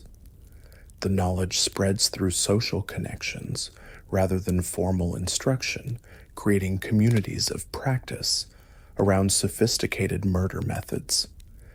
The international trade in exotic poisons expands the arsenal available to wealthy conspirators beyond simple arsenic. You observe merchants importing specialized toxins from across Europe and beyond, marketing deadly substances to customers who clearly aren't planning to kill rats. The global economy that develops around trade in luxury goods includes a thriving subsector focused on providing premium murder weapons to discriminating clients. The religious and political dimensions of poisoning conspiracies reveal how theological disagreements and dynastic conflicts create motives for elimination that transcend personal disputes. You watch Catholic and Protestant courtiers eliminate each other through careful poisoning that advances religious objectives while maintaining deniability about sectarian violence. Political succession disputes similarly generate poisoning attempts designed to clear paths to power without obvious succession warfare. The medical establishment's inability to detect or treat poisoning creates perfect conditions for murder conspiracies that can operate without fear of forensic investigation. You realize that physicians can't distinguish between natural illness and deliberate poisoning, making it impossible to prove criminal activity, even when suspicious deaths occur in patterns that suggest coordinated attacks. The lack of toxicology knowledge protects poisoners while ensuring that victims receive medical treatment that often makes poisoning effects worse. The psychological profile of successful court poisoners reveals individuals who combine social sophistication with calculating cruelty in ways that make them particularly dangerous. You observe people who can maintain friendly relationships with intended victims while slowly killing them, attending social gatherings where they poison their targets while expressing concern for their declining health. The emotional detachment required for successful poisoning creates personalities that combine charm with psychopathy. The economic incentives for poisoning include inheritance disputes, business conflicts, and marriage politics that make murder financially profitable for survivors. You watch poisoning conspiracies develop around wills, property transfers, and commercial arrangements where eliminating specific individuals provides concrete material benefits. The financial motives often combine with political or personal grievances to create multiple reasons for murder that make detection more difficult. The preventive measures that develop among paranoid courtiers include food tasters, trusted cooks, and elaborate security protocols that transform dining into military operations. You observe nobles who maintain personal food security systems designed to prevent poisoning, though these measures often prove inadequate against determined poisoners who can corrupt servants or infiltrate household staff over extended periods. You're living in a world where stepping on a nail means consulting an astrologer, where the position of Mars determines whether you should take medicine, and where a black cat crossing your path could literally be evidence in a murder trial. Tudor England operates on magical thinking that would make modern conspiracy theorists seem rational by comparison, creating a society where superstition governs everything from medical treatment to business decisions to matters of life and death. The astrological system that dominates Tudor thinking treats human bodies as cosmic battlegrounds where planetary influences determine health, personality, and fate. You visit physicians who spend more time calculating star charts than examining patients, apparently convinced that medical treatment must align with celestial movements to be effective. Surgery scheduled during Mercury retrograde is considered dangerous, while bloodletting requires consultation of lunar phases to ensure optimal results. The human body becomes a miniature universe whose functions depend on astronomical events occurring millions of miles away. But astrology represents only one component of the supernatural framework that governs Tudor decision-making. You encounter communities where omens and portents influence major political and economic choices, where unusual weather patterns are interpreted as divine commentary on government policies, and where animal behavior provides guidance for everything from military strategy to agricultural planning. The boundary between natural observation and magical interpretation disappears entirely, creating a worldview where coincidence doesn't exist and every unusual event carries prophetic significance. The economic impact of superstitious thinking creates entire industries dedicated to interpreting supernatural signs and providing magical services. You observe professional fortune tellers, astrologers, and cunning folk who make comfortable livings by explaining misfortune through supernatural causes and selling protective charms against magical threats. The supernatural economy generates significant revenue while providing explanations for problems that Tudor science can't address through rational analysis.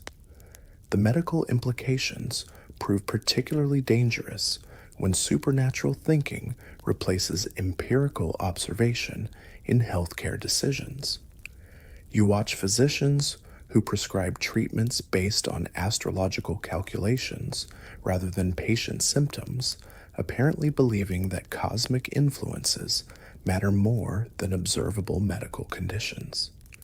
Patients die from diseases that might be treatable because their doctors are consulting star charts instead of examining actual symptoms or trying proven remedies.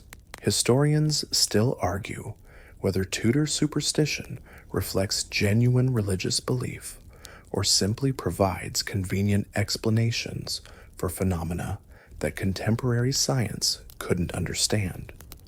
What's certain is that magical thinking creates real consequences when applied to practical problems like healthcare, agriculture, and criminal justice, often making situations worse rather than providing the solutions that desperate people seek. The criminal justice applications of supernatural thinking create legal systems where spectral evidence and magical accusations carry the same weight as physical proof and reliable testimony. You observe trials where dreams, visions, and alleged supernatural experiences provide evidence for serious criminal charges, including murder, theft, and treason. The courts essentially accept that magical events can be proven through testimony about subjective experiences that can't be verified or refuted through conventional investigation. The agricultural implications affect food production in ways that create unnecessary hardship during times when efficient farming could prevent famine and malnutrition. You watch farmers who plant crops according to lunar cycles rather than soil conditions, harvest grain based on astrological calculations rather than weather patterns, and abandon productive fields, because supernatural omens suggest that particular locations are cursed or unlucky. The political dimensions of superstitious thinking influence government policy through advisors who claim supernatural knowledge about future events and divine will. You observe monarchs who make important decisions based on astrological predictions, prophetic dreams, and interpretations of natural phenomena that have no connection to actual political or economic conditions. The supernatural advice often proves disastrously wrong, but failed predictions don't undermine faith in magical thinking. They simply generate new explanations for why the supernatural intervention didn't work as expected. The social control aspects of superstition create mechanisms for enforcing conformity and eliminating dissent through accusations of supernatural wrongdoing. You realize that charges of witchcraft, devil worship, and other magical crimes provide convenient methods for dealing with people whose behavior violates community norms or whose success generates envy among neighbors. The supernatural framework transforms social conflicts into theological disputes that can be resolved through violence rather than negotiation. The educational impact affects intellectual development by teaching children that magical explanations are as valid as empirical observation in understanding how the world works. You watch young people learn to interpret natural phenomena through supernatural frameworks that discourage scientific thinking and experimental investigation. The educational system essentially trains students to look for magical causes rather than natural explanations when confronted with unfamiliar or complex situations. The international trade implications create diplomatic and commercial problems when supernatural beliefs influence economic relationships with foreign partners who operate according to different magical systems or rational principles. You observe English merchants who lose profitable opportunities because astrological advisors warn against conducting business during inauspicious periods, while foreign traders exploit English superstitions to gain commercial advantages. The technological development suffers when supernatural thinking discourages innovation and experimentation that might challenge established magical beliefs. You watch inventors and craftsmen abandon promising projects because supernatural advisors declare them cursed or contrary to divine will, while useful innovations get rejected because they don't align with astrological predictions or religious prophecies. The psychological impact of living in a world governed by supernatural forces creates chronic anxiety and helplessness among people who believe their fate depends on cosmic influences beyond human control. You develop the constant worry that invisible forces are working against you, that magical enemies might be cursing your family, and that supernatural retribution could strike at any moment for violations of mysterious spiritual laws that nobody fully understands. You're watching Henry VIII systematically destroy the economic foundation of medieval England while creating one of history's largest forced relocations. The dissolution of the monasteries isn't just religious reform, it's economic shock therapy that leaves thousands of people homeless, jobless, and desperate while concentrating vast wealth in the hands of royal favorites who've done nothing to earn it except flatter the king at opportune moments. The monasteries represented far more than religious institutions in Tudor society. You observe vast economic networks that provided employment for thousands of workers, operated hospitals and schools, maintained roads and bridges, and served as social safety nets for communities across England. The monks and nuns weren't just praying, they were running sophisticated agricultural operations, manufacturing enterprises, and service industries that supported entire regions. Henry's decision to seize monastic property destroys these economic systems overnight without providing replacement structures. The closure process reveals the ruthless efficiency of Tudor bureaucracy when motivated by potential profit. You watch royal commissioners arrive at monasteries with predetermined plans to liquidate assets, dismiss residents, and transfer property to Crown control. The commissioners operate like corporate raiders, cataloging valuable items, assessing real estate, and calculating the maximum possible revenue from forced sales. The speed of the closures prevents organized resistance, while ensuring that valuable assets don't disappear before royal officials can claim them. But the human cost proves far more devastating than the financial calculations suggest. You witness entire communities that depended on monastic employment suddenly facing unemployment with no alternative opportunities available. Craftsmen who specialized in maintaining monastery buildings, farmers who worked monastic lands, and servants who staffed religious households find themselves jobless in an economy that can't absorb thousands of displaced workers simultaneously. The land redistribution that follows monastery closures creates massive displacement of agricultural workers who farmed the same fields for generations. You observe how monastic lands get sold to wealthy investors who convert communal farming arrangements into private property operated for maximum profit rather than community support. The new owners often change agricultural practices, eliminate traditional workers, and enclose common lands that local communities had used for centuries.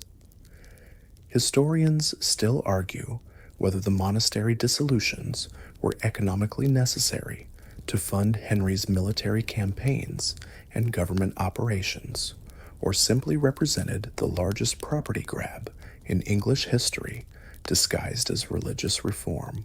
What's certain is that the seizures generate enormous short-term revenue for the crown while creating long-term social problems that persist for generations. The transformation of common lands into private property destroys traditional economic relationships that had provided security for rural communities. You watch ancient rights to graze animals, gather firewood, and farm small plots disappear as new landowners assert exclusive control over resources that had been shared for centuries. The enclosure movement that accelerates after monastery closures forces peasant families off lands their ancestors had farmed, creating a homeless population that drifts toward cities in search of employment that doesn't exist. The urban impact becomes apparent as displaced rural workers flood into cities that lack housing employment or social services adequate to handle massive population increases. You observe how London, Bristol, and other growing cities struggle with homeless populations that include skilled craftsmen, experienced farmers, and educated former monastery residents who can't find appropriate work in urban environments. The displacement creates social tension as established urban residents compete with refugees for limited resources. The educational consequences prove particularly damaging as monastery schools close without replacement institutions. You realize that monastic education had provided literacy training and basic learning for students whose families couldn't afford private tutors or university education. The closure of monastery schools creates educational gaps that affect rural communities for decades, reducing literacy rates and eliminating opportunities for social advancement through learning. The healthcare impact affects entire regions as monastery hospitals and medical services disappear overnight. You observe communities that lose their only sources of medical care when religious institutions close, creating healthcare deserts where sick and injured people have no access to treatment. The monasteries had provided basic medical services care for the elderly, and support for disabled community members, social services that government institutions don't replace. The charitable functions of monasteries had provided food assistance, temporary shelter, and financial support for community members facing economic hardship. You watch traditional safety nets disappear as monastery closures eliminate institutions that had helped people survive temporary unemployment, crop failures, and family emergencies. The loss of charitable services creates desperate populations with no resources for surviving economic disruption. The psychological impact on communities extends beyond economic hardship to include the destruction of cultural and spiritual centers that had defined local identity for centuries. You observe towns and villages that lose their focal points as monastery buildings get demolished or converted to private residences, erasing architectural landmarks that had provided continuity and meaning for generations of residents. The regional economic effects create lasting inequality as monastery lands get redistributed to royal favorites rather than local communities that had depended on monastic institutions. You watch wealth flow from rural areas toward court circles and London-based investors, creating economic concentration that drains resources from communities that had generated the original wealth through agricultural labor and local industry. The forced migration that results from monastery closures creates England's first major internal refugee crisis as thousands of displaced workers seek new homes and employment. You encounter families that walk hundreds of miles searching for opportunities, carrying their possessions, and hoping to find communities that can absorb additional workers. The migration strains resources in destination areas while depleting human capital in regions that lose their most mobile and enterprising residents. The long-term social consequences include the emergence of permanent homeless populations, increased crime rates, and social instability that affects English society for decades after the monastery closures. You realize that Henry's short-term financial gains create social problems that cost far more than the original religious institutions while destroying community structures that had provided stability and continuity for medieval English society. You're discovering that choosing a spouse in Tudor England carries the same level of risk as declaring war with romantic decisions, potentially triggering international incidents, religious conflicts, and personal beheadings that make modern dating disasters look like minor social awkwardness. Marriage isn't about love or compatibility. It's about diplomatic alliances, religious conformity, and political survival in a world where the wrong wedding invitation can cost you your head. Henry VIII's matrimonial career provides the ultimate cautionary tale about marriage as political weapon. You observe how each of his 6 marriages serves specific political objectives while creating new problems that require additional marriages to solve. Catherine of Aragon represents alliance with Spain and Catholic legitimacy. Anne Boleyn promises Protestant reforms and male heirs. Jane Seymour delivers the son but dies in childbirth. Anne of Cleves offers German Protestant alliance but lacks physical appeal. Catherine Howard provides youth and beauty but carries sexual baggage. Catherine Parr survives by being careful and outliving her dangerous husband. But Henry's personal marriage politics create precedents that make matrimonial choices dangerous for everyone else in Tudor society. You realize that royal marriage decisions establish religious and political standards that subjects must follow or face charges of treason and heresy. When Henry breaks with Rome to marry Anne Boleyn, every marriage in England becomes a potential political statement about religious loyalty and royal authority. Choosing Catholic or Protestant ceremonies, partners, or wedding customs becomes evidence of treasonous thinking. The international implications of marriage politics transform personal relationships into diplomatic negotiations that affect relations between England and foreign powers. You watch how Henry's treatment of Catherine of Aragon creates lasting hostility with Spain, while his marriage to Anne of Cleves complicates relationships with German Protestant states. Every royal marriage signals English foreign policy preferences while creating expectations among international allies and enemies about future political directions.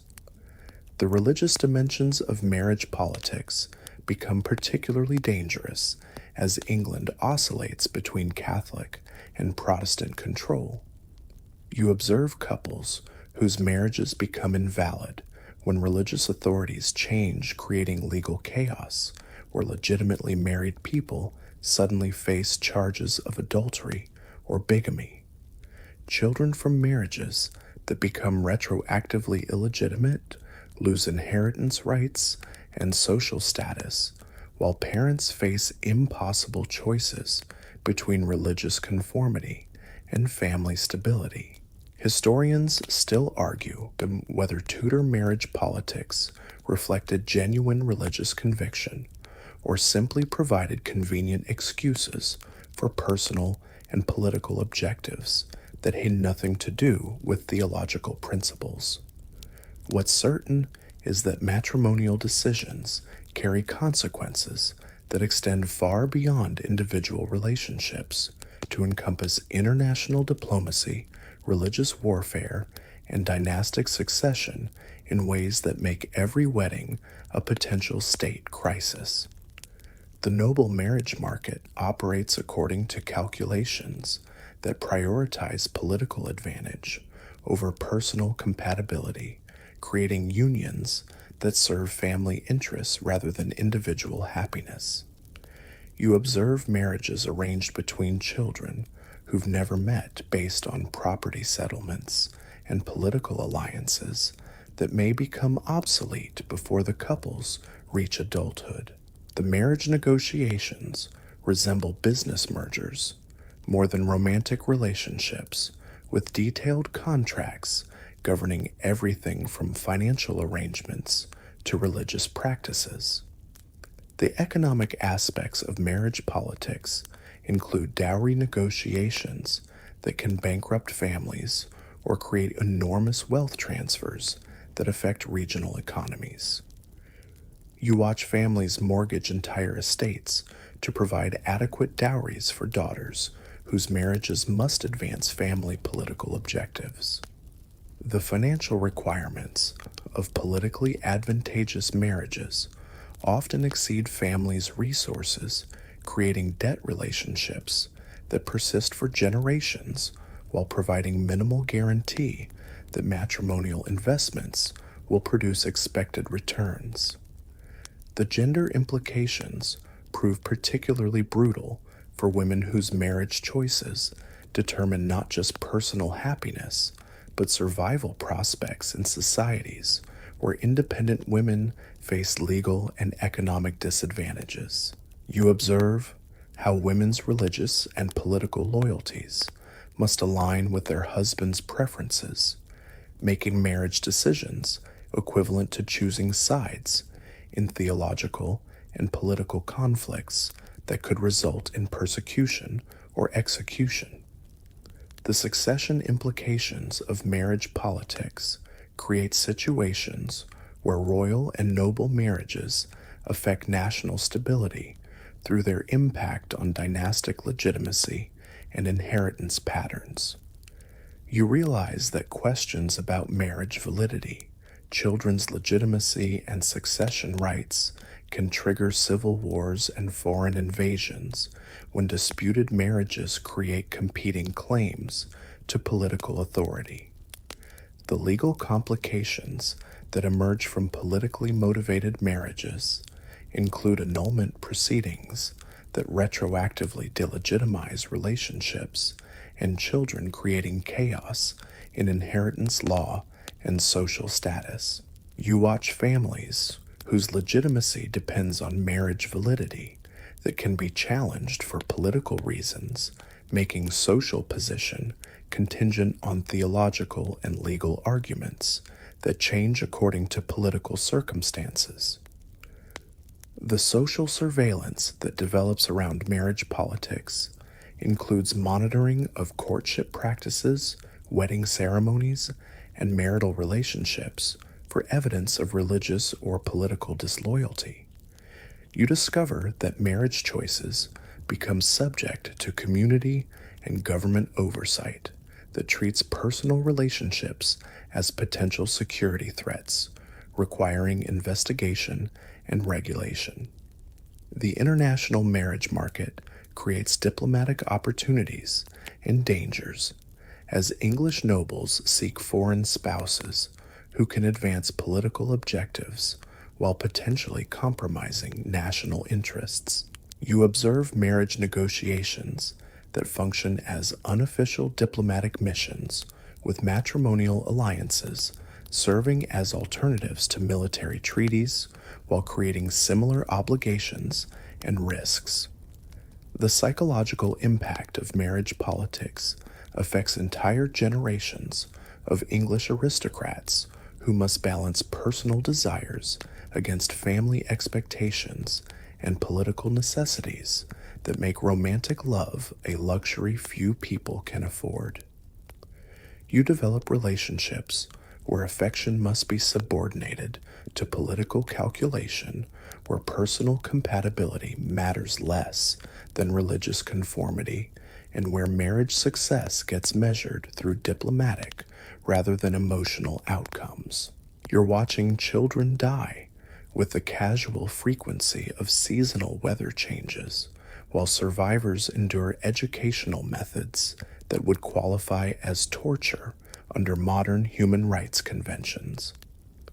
Tudor childhood represents a brutal gauntlet where making it to adulthood requires surviving diseases that kill half your siblings, accidents that result from inadequate supervision, and teaching techniques that prioritize physical punishment over actual learning.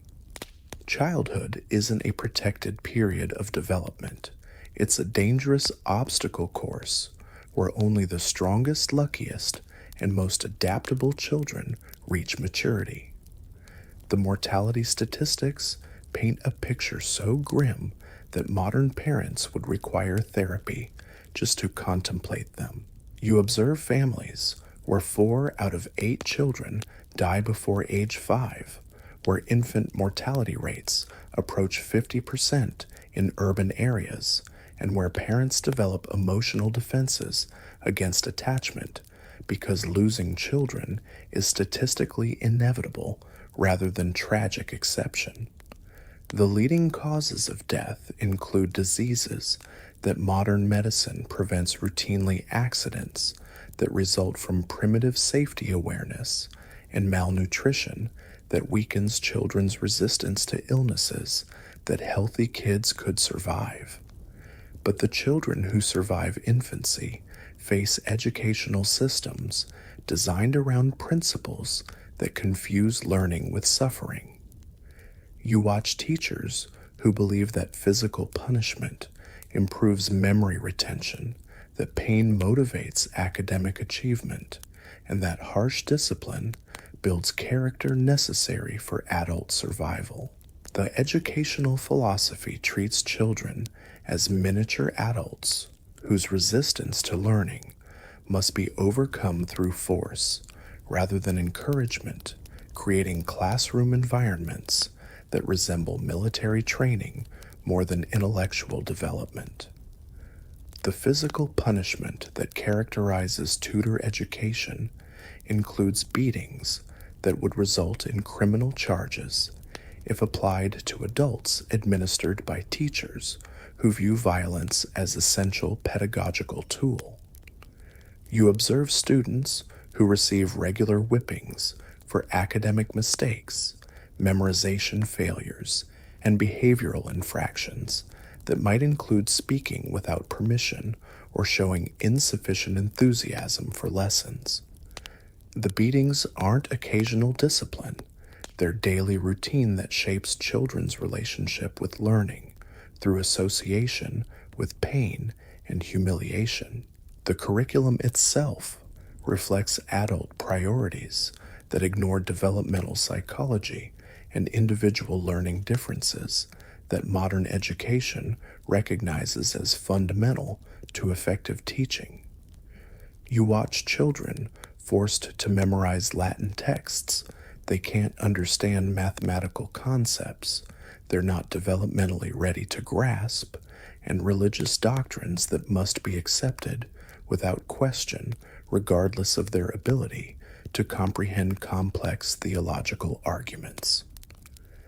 The educational system essentially treats children as defective adults who must be forced into proper thinking through repetition and punishment. Historians still argue whether Tudor educational methods reflected genuine beliefs about effective teaching or simply reproduced traditional practices that nobody had questioned critically. What's certain is that the educational system produces adults whose relationship with learning has been shaped by association with violence, creating populations that view intellectual curiosity as dangerous and educational opportunity as potential punishment rather than privilege. The class distinctions in childhood experiences create dramatic differences in survival rates, educational opportunities, and life prospects that persist throughout adulthood. You observe wealthy children who receive private tutoring, adequate nutrition, and medical care that dramatically improve their survival chances, while poor children face higher mortality rates, no formal education, and early entry into dangerous employment that further reduces their life expectancy. The gender implications prove particularly harsh for girls whose educational opportunities are limited by assumptions about female intellectual capacity and social roles that don't require advanced learning. You watch girls receive minimal formal education while boys get extensive training, creating gender-based literacy gaps that affect women's economic opportunities and social status throughout their lives. The educational system essentially prepares boys for public roles while training girls for domestic subordination. The religious indoctrination that dominates Tudor education includes theological instruction that changes according to royal religious preferences, forcing children to learn contradictory doctrines depending on political circumstances. You observe students who must memorize Catholic teachings under Mary Protestant doctrines, under Elizabeth, and various intermediate positions during transitional periods. The religious education creates confusion and cynicism as children learn that theological truth depends on political authority rather than consistent principles. The child labor practices that supplement formal education include apprenticeships and employment arrangements that expose children to dangerous working conditions while providing minimal protection from exploitation. You watch children as young as 7 working in industries that involve heavy machinery, toxic materials, and unsafe practices that cause injuries and deaths that nobody tracks systematically or attempts to prevent through regulation. The health care available to children reflects medical knowledge that can't address most childhood diseases effectively, while sometimes making conditions worse through inappropriate treatments. You observe children who receive bloodletting for fevers, mercury treatments for various ailments, and other medical interventions that weaken already vulnerable patients. The medical system often proves more dangerous than the diseases it attempts to treat. The psychological impact of Tudor childhood creates adults whose emotional development has been shaped by exposure to violence, death, and insecurity that modern child psychology recognizes as traumatic experiences requiring therapeutic intervention. You realize that Tudor society consists largely of people whose childhood experiences would qualify them for post-traumatic stress disorder diagnosis, creating populations whose behavior reflects psychological damage that nobody understands or attempts to address. The family relationships that develop under conditions of high child mortality and harsh discipline create emotional dynamics where parental love must be balanced against practical recognition that children may not survive to adulthood. You observe parents who maintain emotional distance from young children as protective mechanism against grief while developing authoritarian relationships with older children whose survival seems more likely. You're living through England's regularly scheduled appointments with mass death, where plague outbreaks sweep through communities with the reliability of tax collection and the efficiency of modern industrial processes. The Black Death may be history's most famous pandemic, but Tudor England faces recurring plague cycles that kill 1 in 3 people during active outbreaks, turning entire cities into charnel houses where the living struggle to dispose of bodies faster than disease can create them. The plague arrives with predictable seasonal patterns that communities learn to anticipate but can never adequately prepare for. You observe how outbreaks typically begin in spring when warming weather activates flea populations, spread through summer when trade and travel reach peak activity, and continue into autumn before winter cold temporarily suppresses transmission. The cyclical nature creates false security during plague-free years that evaporates when disease returns with renewed virulence. But the plague isn't a single disease. It's a family of related infections that produce different symptoms and mortality rates depending on which variety strikes particular communities. You encounter bubonic plague that creates grotesque swellings called buboes, pneumonic plague that attacks the lungs and spreads through respiratory droplets, and septicemic plague that poisons the blood system and kills within hours. The variety of plague types means that survivors of one outbreak may remain vulnerable to different strains that appear in subsequent epidemics. The transmission mechanics remain mysterious to Tudor medical authorities, who develop elaborate theories about miasma and corrupted air, while missing the actual cause infected fleas carried by rats, whose populations explode in unsanitary urban environments. You watch physicians who prescribe treatments based on humoral theory and astrological calculations, while the real disease vectors multiply in garbage-filled streets and overcrowded housing that provide perfect breeding conditions for plague-carrying rodents.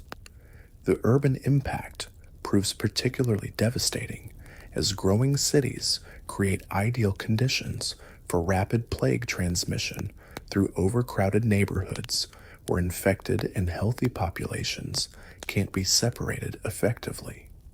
You observe how London's narrow streets and multi-story housing accelerate disease spread, while inadequate waste management attracts rat populations that serve as plague reservoirs between human outbreaks. The same urbanization that promises economic opportunity also guarantees periodic mass death. Historians still argue whether Tudor plague outbreaks represent continuing effects of medieval Black Death strains or new disease introductions through international trade connections that bring infected materials from continental Europe and other regions. What's certain is that plague becomes endemic in English population centers, requiring communities to develop social and economic systems that can function despite regular demographic catastrophes. The social responses to plague outbreaks reveal both community solidarity and individual selfishness as people balance personal survival against collective welfare.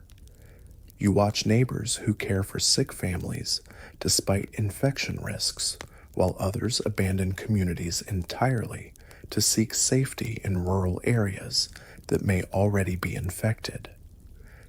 The plague creates moral choices where helping others increases personal danger, while self-preservation requires abandoning social obligations. The economic disruption extends beyond immediate mortality to include labor shortages, abandoned property, and commercial collapse that affect regions for years after outbreaks subside. You observe entire industries that shut down when workers die or flee agricultural systems that fail when farmers abandon fields, and trade networks that break when merchant communities disappear. The economic recovery often takes longer than population replacement, creating persistent poverty in areas that experienced severe plague mortality. The religious implications include theological debates about divine punishment, miraculous cures, and appropriate spiritual responses to mass death that challenge traditional Christian explanations for suffering. You listen to clergy who struggle to explain why faithful Christians die, while notorious sinners survive, why prayer and religious devotion don't prevent infection, and why God permits such extensive suffering among supposedly chosen populations. The medical responses demonstrate the complete inadequacy of Tudor healthcare when confronted with infectious disease that spreads faster than physicians can develop treatments. You watch doctors who flee infected areas rather than risk treating plague patients, while those who remain prescribe bloodletting mercury treatments and other interventions that probably increase mortality rates rather than providing genuine medical assistance. The government responses include quarantine measures that prove largely ineffective due to inadequate enforcement and limited understanding of disease transmission mechanisms. You observe authorities who close public gatherings, restrict travel, and attempt to isolate infected households, but whose efforts fail because they can't address the actual causes of plague transmission through flea-infested rat populations. The demographic impact creates lasting changes in English population structure as plague mortality affects different age groups and social classes, unequally altering family relationships and social hierarchies in ways that persist long after disease outbreaks end. You realize that plague survivors often inherit property and social positions from deceased relatives, creating opportunities for social mobility that wouldn't exist without mass mortality. The international implications include trade disruptions that affect England's commercial relationships with European partners who also experience plague outbreaks, creating continent-wide economic problems that compound local difficulties caused by domestic mortality. You observe how plague transmission follows trade routes, making commercial prosperity and disease vulnerability inseparable aspects of international economic development. The psychological impact on plague survivors includes trauma responses that affect entire generations of English people who've witnessed mass death and social collapse during their formative years. You develop mental frameworks shaped by expectations of periodic catastrophe, creating populations whose behavior reflects constant awareness that disease could eliminate families and communities without warning or explanation. The cultural legacy includes artistic and literary traditions that reflect plague experiences through themes of mortality, social upheaval, and religious questioning that influence English intellectual development for centuries. You witness how plague experiences shape cultural attitudes toward death, social responsibility, and divine justice that become permanent features of English cultural identity. You're watching England's agricultural system collapse, with the reliability of a badly maintained clock creating famines that transform civilized communities into desperate populations willing to eat anything organic, including each other. Tudor food security depends entirely on weather patterns, crop diseases, and agricultural techniques that can't adapt quickly to changing conditions, making starvation a regular feature of English life rather than exceptional crisis requiring special response. The harvest failures that trigger famine result from causes that Tudor farmers can't predict, prevent, or adequately address through available agricultural techniques. You observe how unseasonable frosts destroy grain crops, excessive rainfall creates flooding that ruins stored food supplies, and drought conditions kill livestock while making field crops impossible to grow. The agricultural system operates without backup plans or alternative food sources, making entire regions vulnerable to starvation when primary crops fail. But the food scarcity extends beyond simple harvest failures to include distribution problems that prevent available food from reaching hungry populations. You watch grain supplies accumulate in some regions, while neighboring areas experience famine because transportation networks can't move bulk agricultural products efficiently across distances that seem trivial by modern standards. The lack of adequate roads vehicles and storage facilities means that food abundance and starvation can coexist within a few dozen miles of each other. The economic dimensions of famine include price speculation and hoarding that make food unavailable to poor populations even when adequate supplies exist somewhere in the country. You observe merchants who manipulate grain markets during shortage periods, creating artificial scarcity that generates enormous profits while forcing desperate families to choose between starvation and financial ruin. The food distribution system prioritizes profit over survival, ensuring that wealthy people eat well while poor communities starve. The social breakdown that accompanies severe famine reveals how quickly civilized behavior disappears when people face literal starvation. You witness communities where neighbors steal food from each other, where families abandon elderly and sick members who consume resources without contributing labor, and where traditional social hierarchies collapse as survival becomes the only priority that matters. The famine creates moral chaos, where ordinary ethical standards become luxuries that starving people can't afford. Historians still argue whether Tudor famines resulted primarily from natural disasters or inadequate government responses that could have prevented starvation through better planning and resource management. What's certain is that England lacks institutional mechanisms for addressing food crises, effectively leaving communities to survive famines through individual initiative rather than coordinated relief efforts.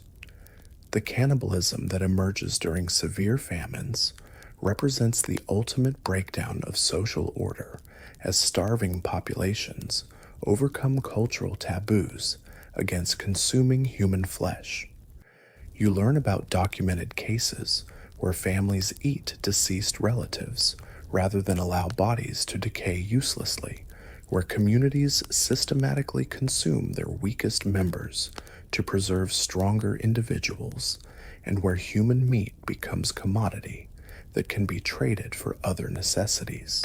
The demographic impact of famine includes mortality patterns that affect different social classes unequally, with poor families experiencing higher death rates, while wealthy households maintain adequate nutrition through their ability to purchase scarce food at inflated prices. You observe how famine creates lasting class distinctions between survivors whose health has been permanently damaged by malnutrition and those whose resources protected them from serious nutritional deficiencies.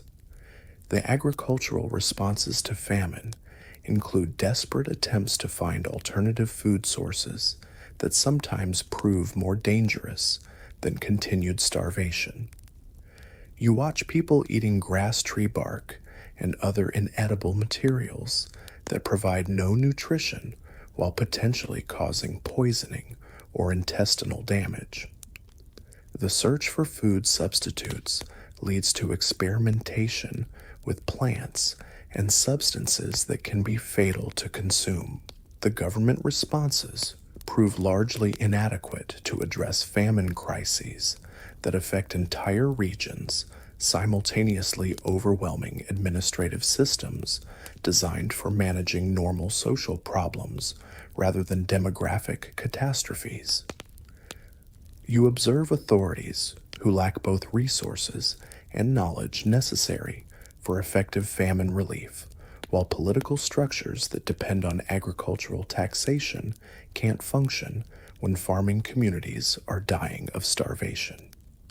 The international implications include cross-border migration, as starving populations flee famine regions in search of areas with adequate food supplies, creating refugee problems that strain resources in destination communities.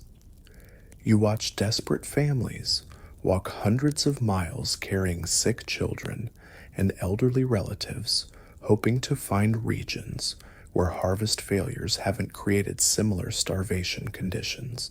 The religious responses include theological debates about divine punishment, miraculous intervention, and appropriate spiritual responses to mass starvation that challenge traditional Christian explanations for suffering.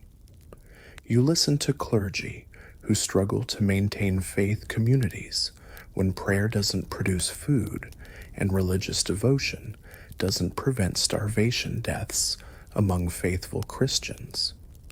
The long-term health consequences of famine include malnutrition effects that persist for years after food supplies recover, creating populations whose physical and mental development has been permanently damaged by childhood starvation.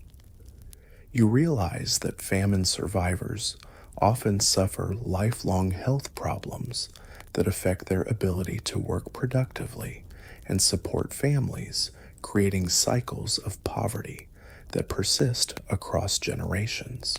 The cultural impact includes food-related anxieties and behaviors that reflect famine experiences through hoarding tendencies, dietary restrictions, and social practices designed to prevent future starvation.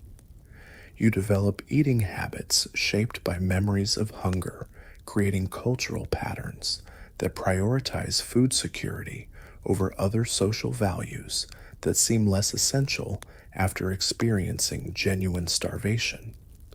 The technological limitations that contribute to famine vulnerability include agricultural techniques that can't adapt to changing climate conditions, food preservation methods that allow spoilage to destroy stored supplies, and transportation systems that can't move food efficiently from surplus to deficit regions. The inability to address these technical problems ensures that famine remains a recurring threat that affects English communities throughout the Tudor period. You're realizing that the deadliest weapon in Tudor England isn't the sword, the axe, or even arsenic. It's intellectual curiosity combined with the fatal mistake of sharing your thoughts with other people. Speaking truth has become a luxury that only the dead can afford, while survival requires developing the psychological flexibility of a professional diplomat and the memory management skills of a selective amnesiac. The most dangerous thing you can possess isn't stolen property or forbidden weapons, it's an opinion. The Tudor definition of acceptable speech changes with each monarch's religious preferences, political priorities, and personal psychological state, creating a constantly shifting landscape of verbal landmines that can explode without warning. You observe how comments that earned praise under Henry VIII become capital offenses under Mary, while statements that demonstrated loyalty to Mary transform into evidence of treason under Elizabeth. The intellectual whiplash required to navigate these transitions proves beyond most people's adaptive capacity. But the problem extends beyond simply avoiding criticism of current policies, to include the retroactive criminalization of thoughts and statements that were perfectly acceptable when originally expressed. You watch people get executed for letters they wrote years earlier, conversations they had during previous reigns, and theological positions they held when those beliefs represented official government policy. The legal system essentially makes intellectual consistency a form of treason. The surveillance networks that develop to monitor dangerous thinking create a society where every conversation becomes potential evidence in future treason trials. You realize that servants, neighbors, family members, and even friends function as involuntary intelligence assets whose casual reports about your opinions can trigger investigations that end with your execution. Privacy doesn't just disappear, it becomes actively dangerous, because private thoughts shared with trusted confidants can become public accusations. The psychological adaptation required for survival includes developing multiple personality versions that align with different political circumstances while maintaining enough consistency to avoid accusations of opportunistic calculation. You must genuinely believe contradictory positions, forget inconvenient past statements, and express enthusiasm for policies that directly contradict your previously stated convictions. The mental gymnastics required would challenge professional actors. Historians still argue whether Tudor intellectual persecution reflected genuine concern about seditious thinking or simply provided convenient methods for eliminating inconvenient people through accusations that were impossible to disprove. What's certain is that the persecution of ideas creates terror that extends far beyond actual victims to encompass anyone whose intellectual independence might someday become politically dangerous. The religious dimensions prove particularly treacherous because theological positions involve ultimate truth claims that can't be easily modified or abandoned when political circumstances change. You observe people whose deepest spiritual convictions become evidence of political disloyalty, forcing impossible choices between religious integrity and physical survival. The government essentially demands that citizens treat their souls as political commodities. The educational implications include the systematic destruction of intellectual traditions that had developed over centuries, replaced by ideological instruction designed to produce compliant subjects rather than independent thinkers. You watch universities and schools transform from centers of learning into indoctrination facilities, where questioning authority becomes evidence of dangerous thinking that requires correction through punishment or elimination. The literary and artistic consequences include the suppression of creative expression that might contain subversive meanings, political allegories, or theological implications that could be interpreted as criticism of government policies. You realize that writers, artists, and musicians must practice self-censorship so extreme that creativity itself becomes suspect, while innovation risks being interpreted as rebellion against established order. The international implications affect England's reputation among European intellectuals who observe the systematic persecution of independent thinking and conclude that English society has become hostile to scholarship, scientific inquiry, and cultural development. You watch foreign scholars avoid English universities, while English intellectuals flee to continental Europe, in search of environments where ideas can be discussed without life-threatening consequences. The scientific impact proves particularly damaging, as empirical investigation requires exactly the kind of questioning and skeptical thinking that political authorities view as potentially seditious. You observe how scientific progress stagnates when researchers must avoid conclusions that might contradict official beliefs about natural phenomena, religious doctrine, or political authority. The persecution of ideas becomes persecution of knowledge itself. The economic consequences include brain drain as educated populations flee England to escape intellectual persecution, taking valuable skills and knowledge to competing countries that benefit from English refugees' expertise. You realize that the systematic elimination of independent thinkers weakens England's competitive position while strengthening rivals who welcome the intellectual capital that England's political system drives away. As you reflect on this journey through Tudor England's catalogue of horrors, you understand that the ultimate tragedy isn't any single execution, famine, or plague outbreak. It's the systematic destruction of human intellectual freedom that makes all other forms of oppression possible. When thinking becomes dangerous, when curiosity becomes treason, and when truth becomes fatal, society doesn't just lose individual victims, it loses its capacity for progress, adaptation, and moral development. You've witnessed a civilization that chose security over freedom, conformity over creativity, and obedience over understanding, creating a world where survival required abandoning precisely those qualities that make human life worth living. The Tudor period teaches the hardest lesson of all that civilized society represents: a fragile achievement that can disappear within a single generation when people choose safety over truth and surrender their minds to avoid losing their lives. The darkness settles around you now, heavy with the weight of all these stories. Your breathing slows as you drift away from those dangerous Tudor streets, leaving behind the smell of smoke and blood the sound of falling axes and breaking bones.